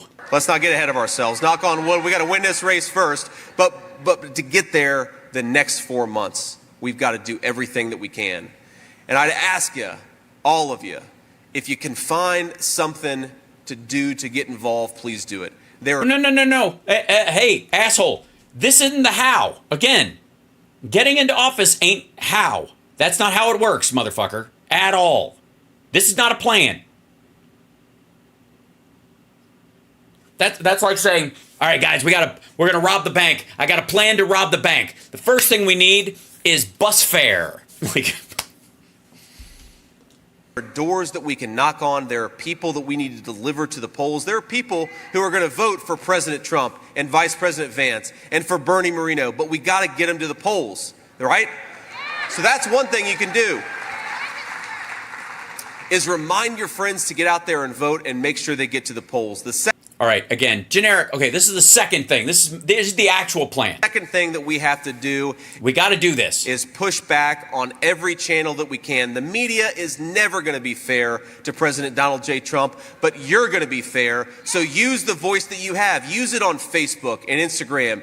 Go on social media. No. This is not how you drill, baby, drill. This is not how you fucking get factories to come back here. This is not how you get pharmaceutical companies who sell you the ibuprofen that the government buys and that private companies buy and Walgreens buys and CVS buys to make it here in the United States. That's the how, motherfucker. This is how you get elected. This has nothing to do with how you do it once you get elected. That's the how, you dumb son of a bitch. And actually make the case. This is fucking This is fucking lame. This is aggravating. The Biden administration actually has policy positions with legislation attached to it. President Trump and Vice President Vance, that is the thing that every single one of you can do.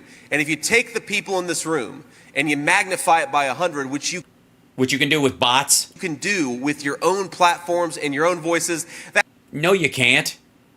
What are you talking about? What do you want all these assholes to open 10x accounts? That is way more powerful than the lying media and the corrupt Democratic establishment. Let's get to work, ladies and gentlemen. Let's win this thing.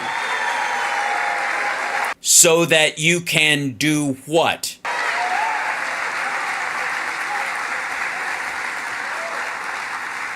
By the way, all that aside, I don't expect them to have a plan. They'll probably have it in 2 weeks. If you can hang out, it'll probably be here any fucking day now. But on top of that, boring as shit. Am I right? This is amazingly dull. I gotta say, yeah, this is. Yeah, I mean, maybe that's Trump told him like, don't try not to be too exciting. Maybe Don Jr. gave him that note. Don't be too exciting because Dad'll get weird. So you should go out there and be kind of wooden and boring until he.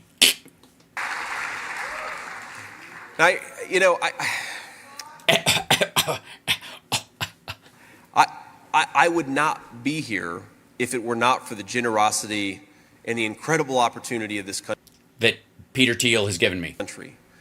And I just want every single kid, every single parent to know that I'm going to do everything I can to undermine public education and Social Security and Medicare and Medicaid and welfare. Anything that any kid who finds themselves behind the 8 ball like I did would need to get ahead or to just reach up to the same level playing field as everybody else. I will do everything I can to destroy that as much as I can.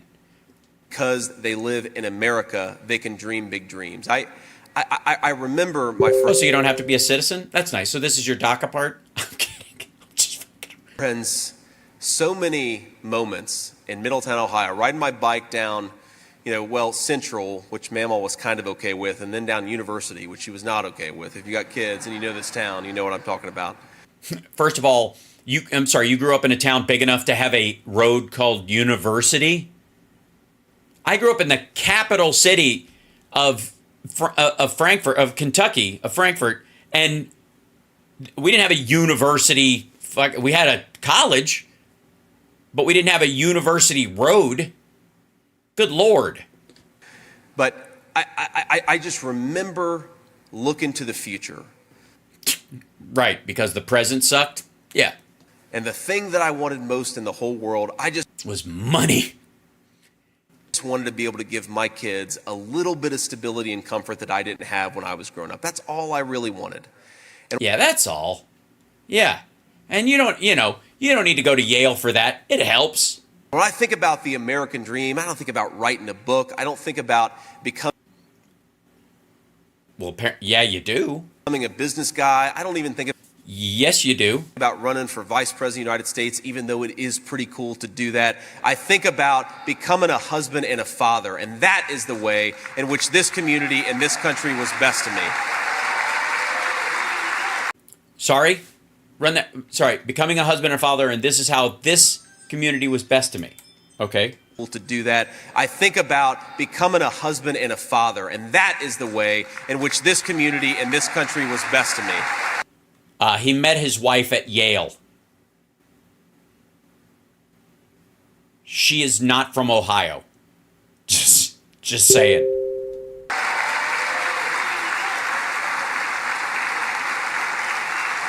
Yeah, the pizza just came. Yeah, that was the food has arrived, but they opened it. They got it, so it's good. Thank you for. Did you hear my watch? Yeah.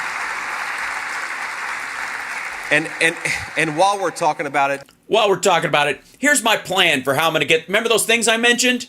Remember how I was going to bring back manufacturing and get drugs made here in the United States? Here's how I'm going to do it. Let's hear another story about how I rode my bike on road. Did my wife do a good job the other night, or what? Didn't she do great? She is such a wife. Didn't my wife do a good job being wife? Isn't wife being? She's wifing very well. Later on, we are going to local together as man and wife. You know, because wife is what we call wife when she becomes wife, but man always man because she is wifing.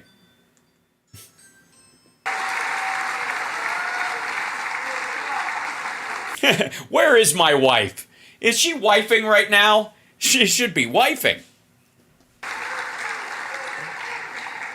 There she is. She's too embarrassed to stand up, but get used to it, honey. It's gonna be 4 months of me embarrassing you. That's what we do. And then no one's ever gonna want to talk to me again, except Peter Thiel. Goodbye. But I just think.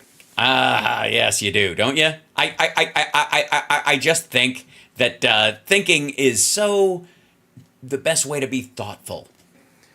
When I consider how good this country has been to me, I just think about how much I owe to it. Yeah. And believe me, if a blue-eyed white guy from a upper middle class town can make it, so can most people who are just like me. P.S. Aren't my eyes blue? They're very blue, aren't they? They're super blue. That gratitude should come with a sense of responsibility. And when I think about... Right. Yeah, somebody shouldn't not join the military because they got bone spurs or some shit. Suck it up. Kamala Harris, who I guess is our vice presidential candidate officially, but I guess she's going to run for president now because Joe Biden dropped out of the race. Yeah, now would be the time where you, blue-eyed white guy, tells us all how a woman who looks a lot more like your wife than your running mate is somehow a DEI hire and didn't deserve to get where she got. While your wife sits there. Do that. Yeah. Let's see you thread this needle, dum-dum. You know, when I see... I'm going to take bets here. I'm going to start a betting pool just in this auditorium. But Yes. I wonder how can I attack a brown woman that my wife would normally insist we vote for if I wasn't running with a pussy grabber. When I see her give a speech, and she talks about the history of this country, not with appreciation, but with condemnation. And look, of course, every country, just like every family, certainly mine, has its pockmarks, right? Not everything's perfect. It's never good. Yeah, it's a little imperfect. It's been, I'm just saying for the record, it's been a little more imperfect for her than for you, buddy. Tread lightly, fuckstick. But if you want to lead this country, you should feel grateful for it. You should feel a sense of gratitude. And I never hear that gratitude come through when I... Well, she spoke of it today. And also, she's not thankful in the abstract. She's specific that what she enjoyed and what she was able to get should be applicable to everyone. I listen to Kamala Harris. Boy, and I would like to say for the record, look how fucking awkward this pushback is. Because, I mean, she like everybody else, ends her speeches with God bless America. God bless you and God bless America and It's totally fine. She's got a white Jewish husband, right? There's nothing about this place like she's fucking Dr. Maya Angelou, and she's just like, or she's, writing like she's the next Frederick Douglass. Fuck off. But she's addressing the issues that we have to solve still, as someone who directly experienced them more than you did, while you're like, what is she always bitching about? I mean, he sounds like a character in A Million Ways to Die in the West. You know what I mean? What are the Indians always mad about? I mean, we're basically splitting this country with them. It's so rude.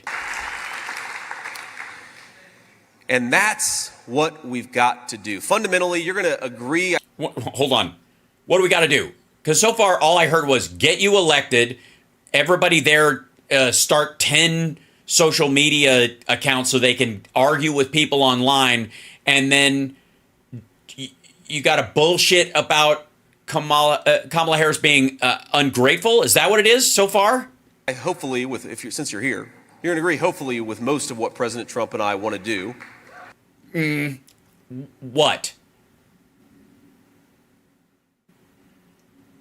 What do you want to do? You told us what you think people want to have happen, but you didn't say how you're going to do it other than get elected. We want to get elected. We're going to drill, baby, drill. We're going to shut down that border. We're going to put America's citizens first because... All right, what does that mean? That's what America's citizens are going to elect us to do. It's America's citizens or America's citizens? Who says America's citizens?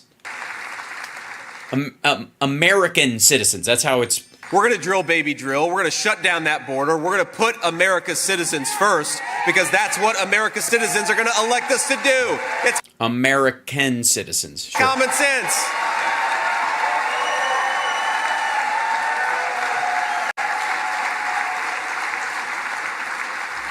Common sense dictates that we say American citizens, not America's citizens. Unless America's is some sort of like inbred joke in Middletown. But thank you, sir. But even somebody just yelled, "Go JT."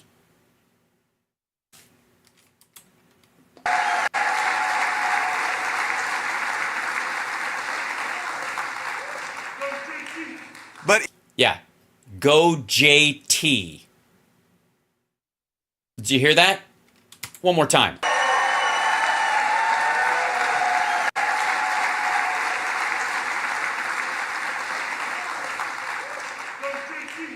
But go JT. He didn't say D. No. Nobody pronounces D with a T. That was JT. That was rock solid JT. That was a loud. Listen to it one more time, ladies and gentlemen, and he thanks them.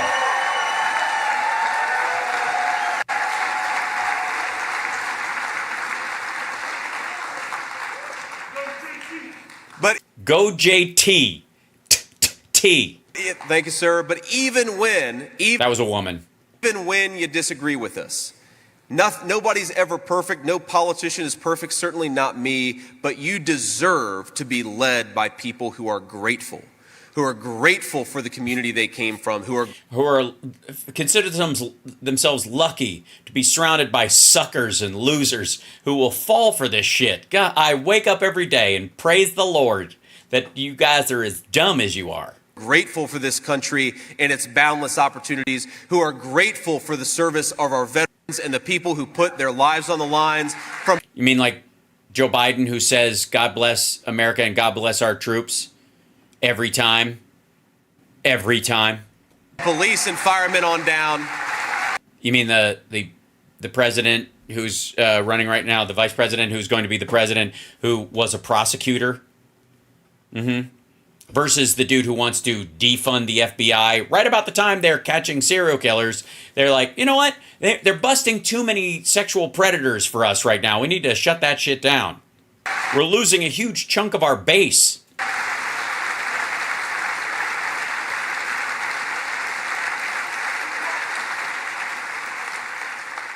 I I believe that you deserve to be led by people who are grateful. And I know that President Trump is grateful for this country, and I know that I am, and I know we're never going to stop fighting to give you the same opportunities that we got. That's what this whole thing's all about. Now, look, I'm going to... Also, by the way, that part of it, like we're helping everybody with opportunities, just cribbed from Kamala Harris's speech as well. They're just stealing this from Democrats. Go really off script here, and, you know, all my... What are you talking about? I thought you were completely off script. Didn't you tell us in the beginning that you're not using the teleprompter, even though it's there the whole time? Communication staffers back there are going to get a little nervous. Because every time I've tried this before, the N-word just pops out of my face. It's weird. You know, I was hanging out with my kids yesterday. We're actually swimming at the swimming pool, and as you do. And the swimming pool, the public one, you mean, where I used to swim? Oh, you mean your swimming pool? Cool. Somebody brought over their phone and showed me the news that Joe Biden had announced he was dropping out of this race. They brought over their phone all the way to the house. And look, I don't like Joe Biden, and I don't like his policies, and I'm not a Democrat primary voter. I never have been, and I never will be, unless something goes really wrong, ladies and gentlemen. But this is going to be about, like, how dare they remove him from the ticket after the whole thing has already happened? Look, what is going on in this country is absolutely disgraceful. Let me get a little philosophical here. I imagine most of you did not vote for Joe Biden, and if you did, welcome aboard. We're glad to have you. But if you want to run for president, you've got to make your case to voters. You make your case to voters. That's what President Trump did, even though he would have already been the president. And even though he was by far the most popular person in the Republican Party, he ran for the Republican presidential nomination. He had to. He wasn't the incumbent. There were no serious challenges in the for the incumbent president, Biden, at all. What are you talking about? They didn't have an open primary in 2020. What are you talking? Fuck off. He faced some good competition, and he made his case. He didn't have any choice. He wasn't the president. To voters. The idea of selecting the Democrat Party's nominee from the person who's next in line because everybody voted for the ticket and that's who she is. She's the vice president, and if you voted for him, you voted for her, and all of us voted for him because we knew she's the vice president and we're cool with that. That's the whole point of a ticket. Now, granted, of course he has this opinion because he knows he's wholly unqualified, and so is his boss. Because George Soros and Barack Obama and a couple of elite Democrats got in a smoke-filled room and decided to throw Joe Biden overboard. That is... Yeah, don't pretend you have fucking sympathy for Joe Biden right now. No. No. Sorry, VD Bants. Not how it works. No, it works that oftentimes an incumbent doesn't even have a primary. It's not even necessary. You don't have to. And there was no realistic one. Hello? Hi. Yes? Oh, is it a package and it's too big? And you got the food, though? Yes. Okay. But he won't eat until you. All right. Hold on one second. I'll be right back, everyone. Give me 1 second. There apparently is a giant package on the porch, and I am the only one who can lift it. Talk amongst yourselves.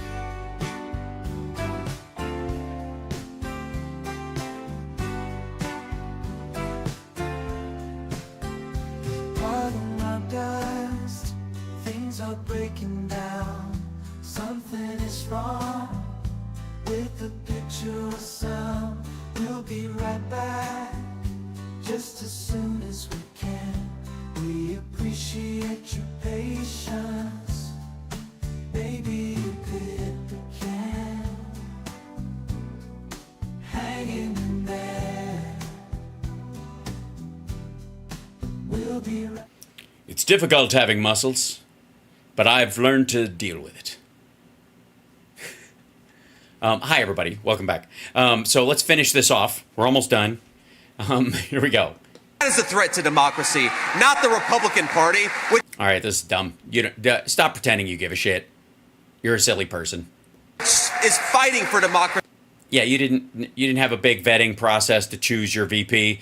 We already went through an election cycle and she was chosen to be the vice president. That's democracy. See every single day.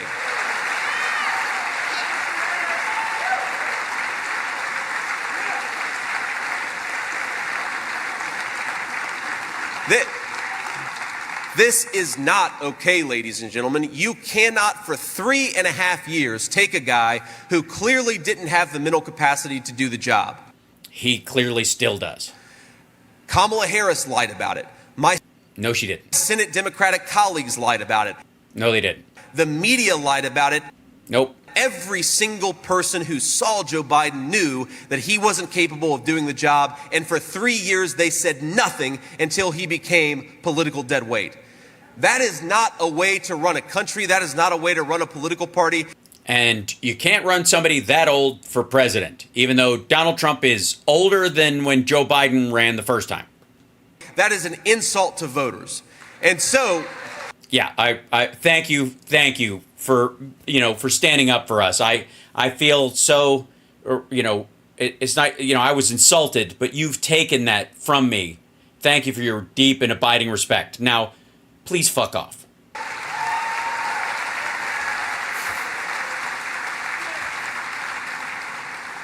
Also, if he's totally incapacitated, how did he manage to pass an infrastructure bill and your boss couldn't? How'd that happen? How did they manage to work the phones and get that shit through? Weird. And I really believe, even though I think the leadership of that party is corrupt, I really believe that most Americans are fundamentally good, whether they're Democrat, Republican, or independent. My life has taught me to put my faith in people because they put their faith in me and gave me a lot of opportunities. And by people, he means Peter Thiel. My message to Democrats who are disgusted by this process, yeah, you're not going to win anybody over. Try harder, dipshit. Disgusted by how anti-democratic it is. Yeah, nobody's upset. You are welcome in the Republican Party. No. That anybody who's angry wants to go further down the Democrat road, that not like drag a sharp left into MAGA town. Where we think we should persuade voters and not lie to voters. Come on in. The water's warm. Yeah, I know. I just made that warm spot.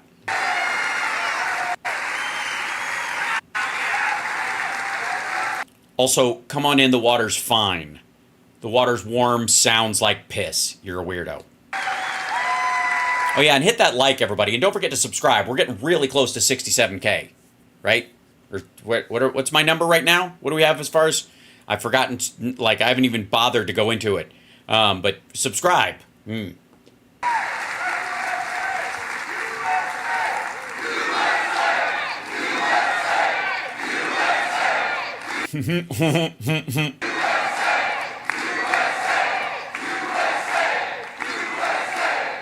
Jesus Christ, you're golf clapping USA? 69, all right. Thank you, guys. I just, Look out. We need to get to 70. We can do it. Subscribe.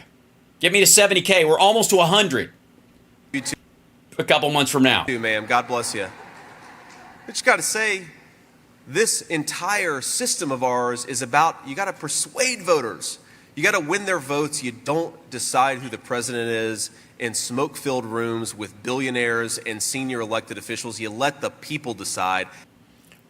Right, but you should also let them, if someone's being charged with a crime, for example, they should be able to see the trial happen so they know who they're voting for, right? Right? That's what we believe in this room, and that's what we're going to fight for, I promise you. Also, again, no plan whatsoever.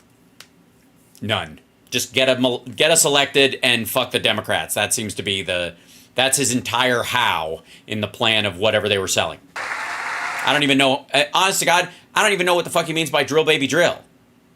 The government doesn't drill for oil. What the fuck are you talking about? How do you unleash it without destroying the aquifers of the country, destroying all the water in the country? How do you do it? Explain that to me.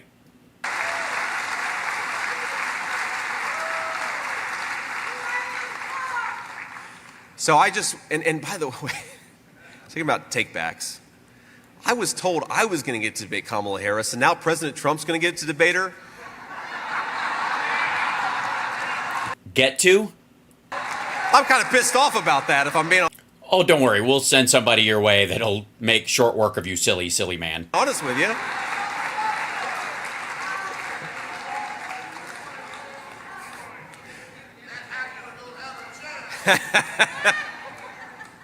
So I just You guys, it's so, what you're saying is so unrepeatable.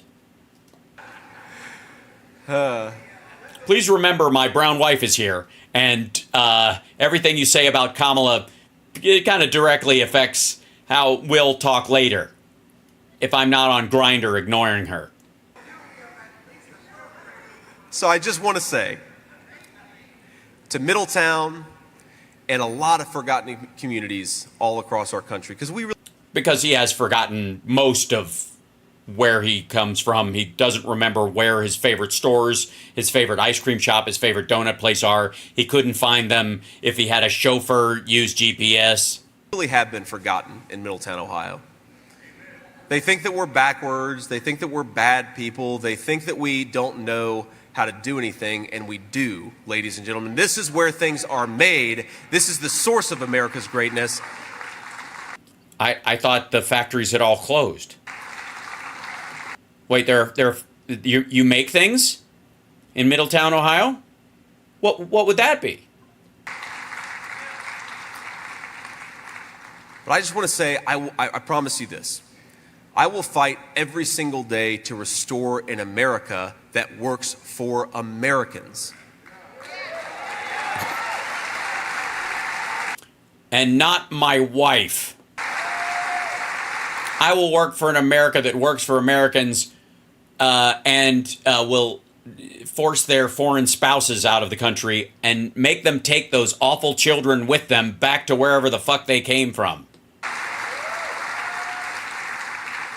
Unless they're, of course, Russian or Czech or Eastern European and, they look like Melania, in which case, they can continue to pump out kids, mostly girl children, at the Trump Tower, Miami, which is basically the birthing ward for Russian anchor babies. I will fight for policies that lower the costs of your groceries, like what? The costs of your housing, make life more affordable, not less affordable. Okay, what policies were those? You were going to mention those in the how part. As it has been under the Democrats. What would one of those policies be? I mean, obviously the child tax credit would be something. Mandating some sort of health, child care, being for like Head Start and those kind of things. Expanding after-school programs and that kind of stuff on a federal level so that they're equally applied, making sure that schools are not predicated in their quality on the local taxes so that poor areas don't have poor schools and rich areas have rich schools. That kind of stuff. That would be a policy. That would be actually something that would fucking do it, right? I will fight for energy policies that make it easy to heat your home in the winter and cool it in the summer, because I lived with a mamaw who sometimes worried whether there was money enough to heat the house in the winter. Right. But she didn't worry about leaded water or any kind of toxins in the water that would be caused by making it extra cheap to... Never mind. Why don't you just fight to make energy free? Why don't you put a leasing agreement in place that all oil and gas companies to produce oil and gas in the United States have to provide the American taxpayer with oil and gas, right? And then whatever they can sell outside the country, they can make money on it. How about that? No? I guess not.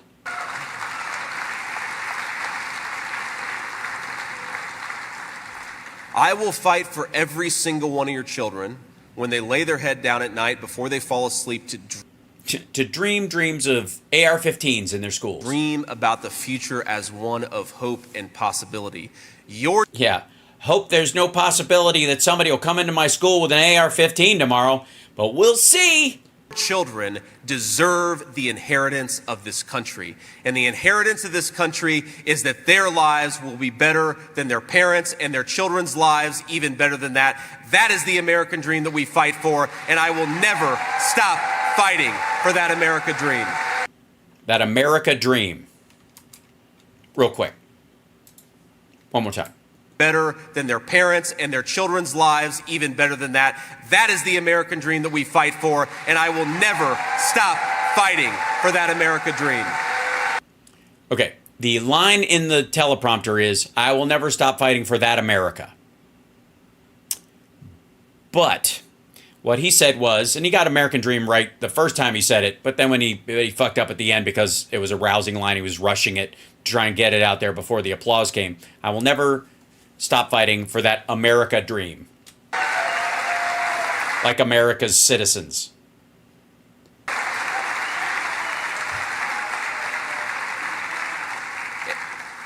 And I really believe this, my friends, the best way to do it, the best way to bring energy and food and housing costs down, the best way to seal that border and stop the fentanyl and the poison from coming into our communities. Which is brought in, 90% of it is brought in by citizens in luggage and in their vehicles. The best way to bring common sense back to our education system. 7% of fentanyl is smuggled across the border by illegal means. Undocumented people and others. 7%. And our foreign policy is to re-elect Donald J. Trump, President of the United States. Yeah, but I don't know why that would result in the things you're talking about.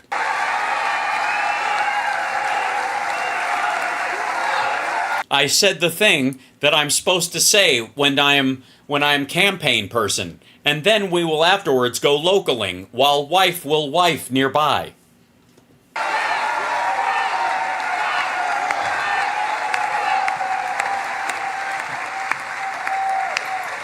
Okay, first of all, one hillbilly to a shillbilly, because that's what he is, and that's what y'all can call him. Hashtag shillbilly. Let me tell you what, his mama might have been a pillbilly, that's what everybody's saying, but he's a shillbilly all the way through. Hashtag shillbilly. I thought that up, never forget it.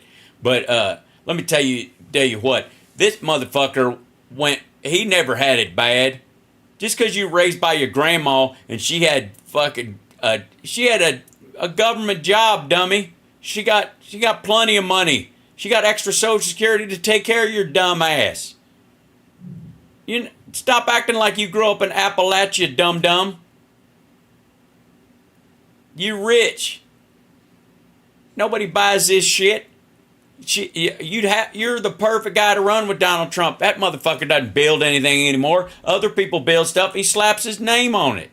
He just supplies them with fucking Russian Deutsche Bank money. The hell out here with this stuff, man. Hashtag shillbilly. You heard it here first.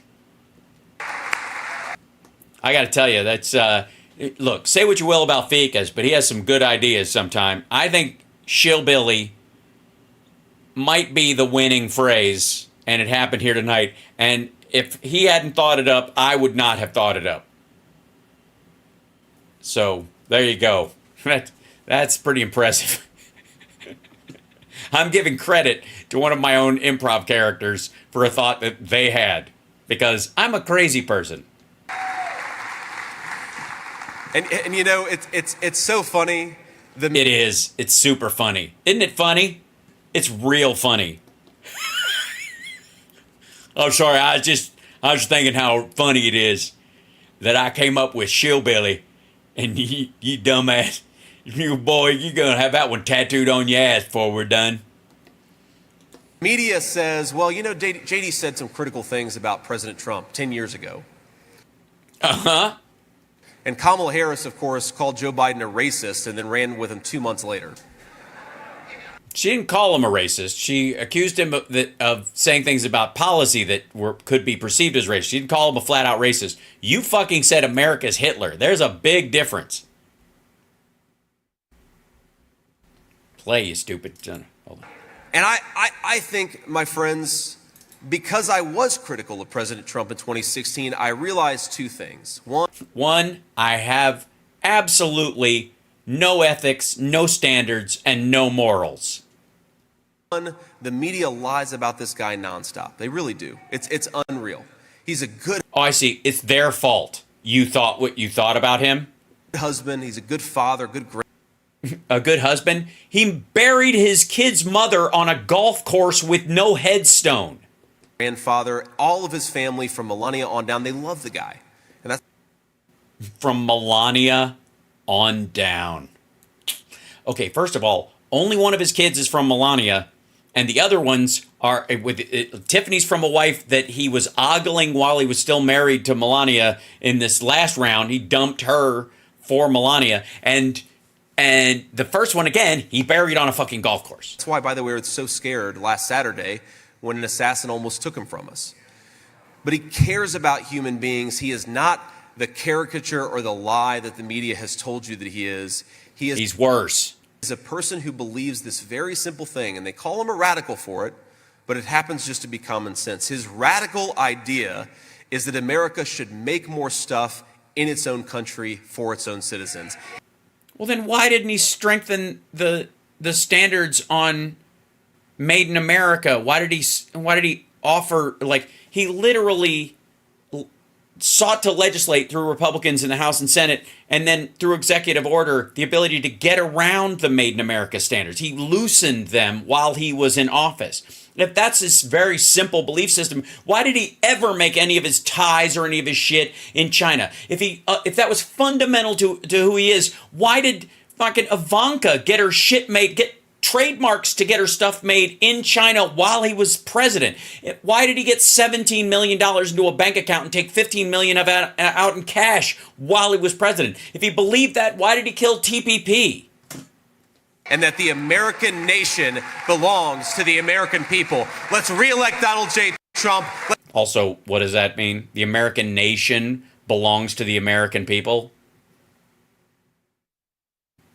What's that, some just like anti-UN jackbooted thugs bullshit? Let's get this country back on track. Middletown, I love you. I wouldn't be here without you, and I will never forget where I came from. Go Middies, and God bless you guys. Thank you.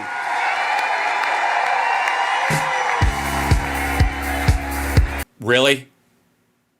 Really, they're going to play YMCA when he's done? Does J.D. Vance know that Don Jr. is behind the J.D. Vance hashtag? Does he know that when they play YMCA, it's a gay anthem? And that they're fucking with him? Does he know that? Do you think they're even close to aware? Yeah, no. Sorry.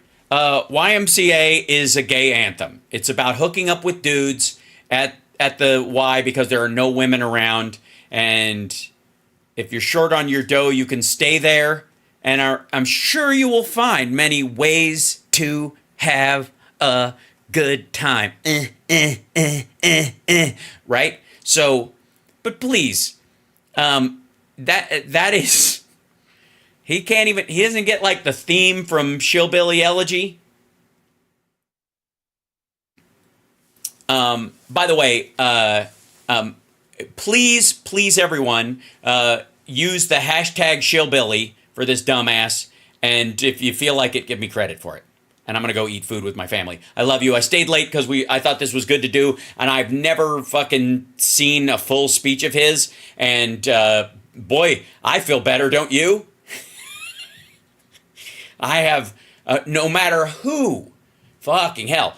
Think of all the people that are on the list for Kamala to pick. And all of them will make mincemeat of this dipshit. Hashtag Shillbilly. I love you guys. I'll see you later. Do it, man. Hey, everybody, hit that like and subscribe. Look, if I wasn't here, that idea wouldn't have even come. Hal doesn't have thoughts like that. He has to become me to get as smart as he could possibly be. That's amazing.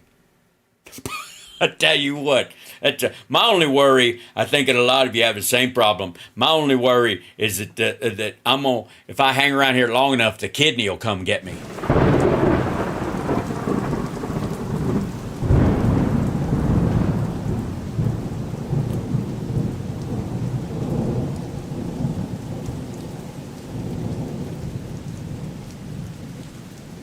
What the kidney has a very special place in the heart. Oh, I didn't know that. That sounds painful.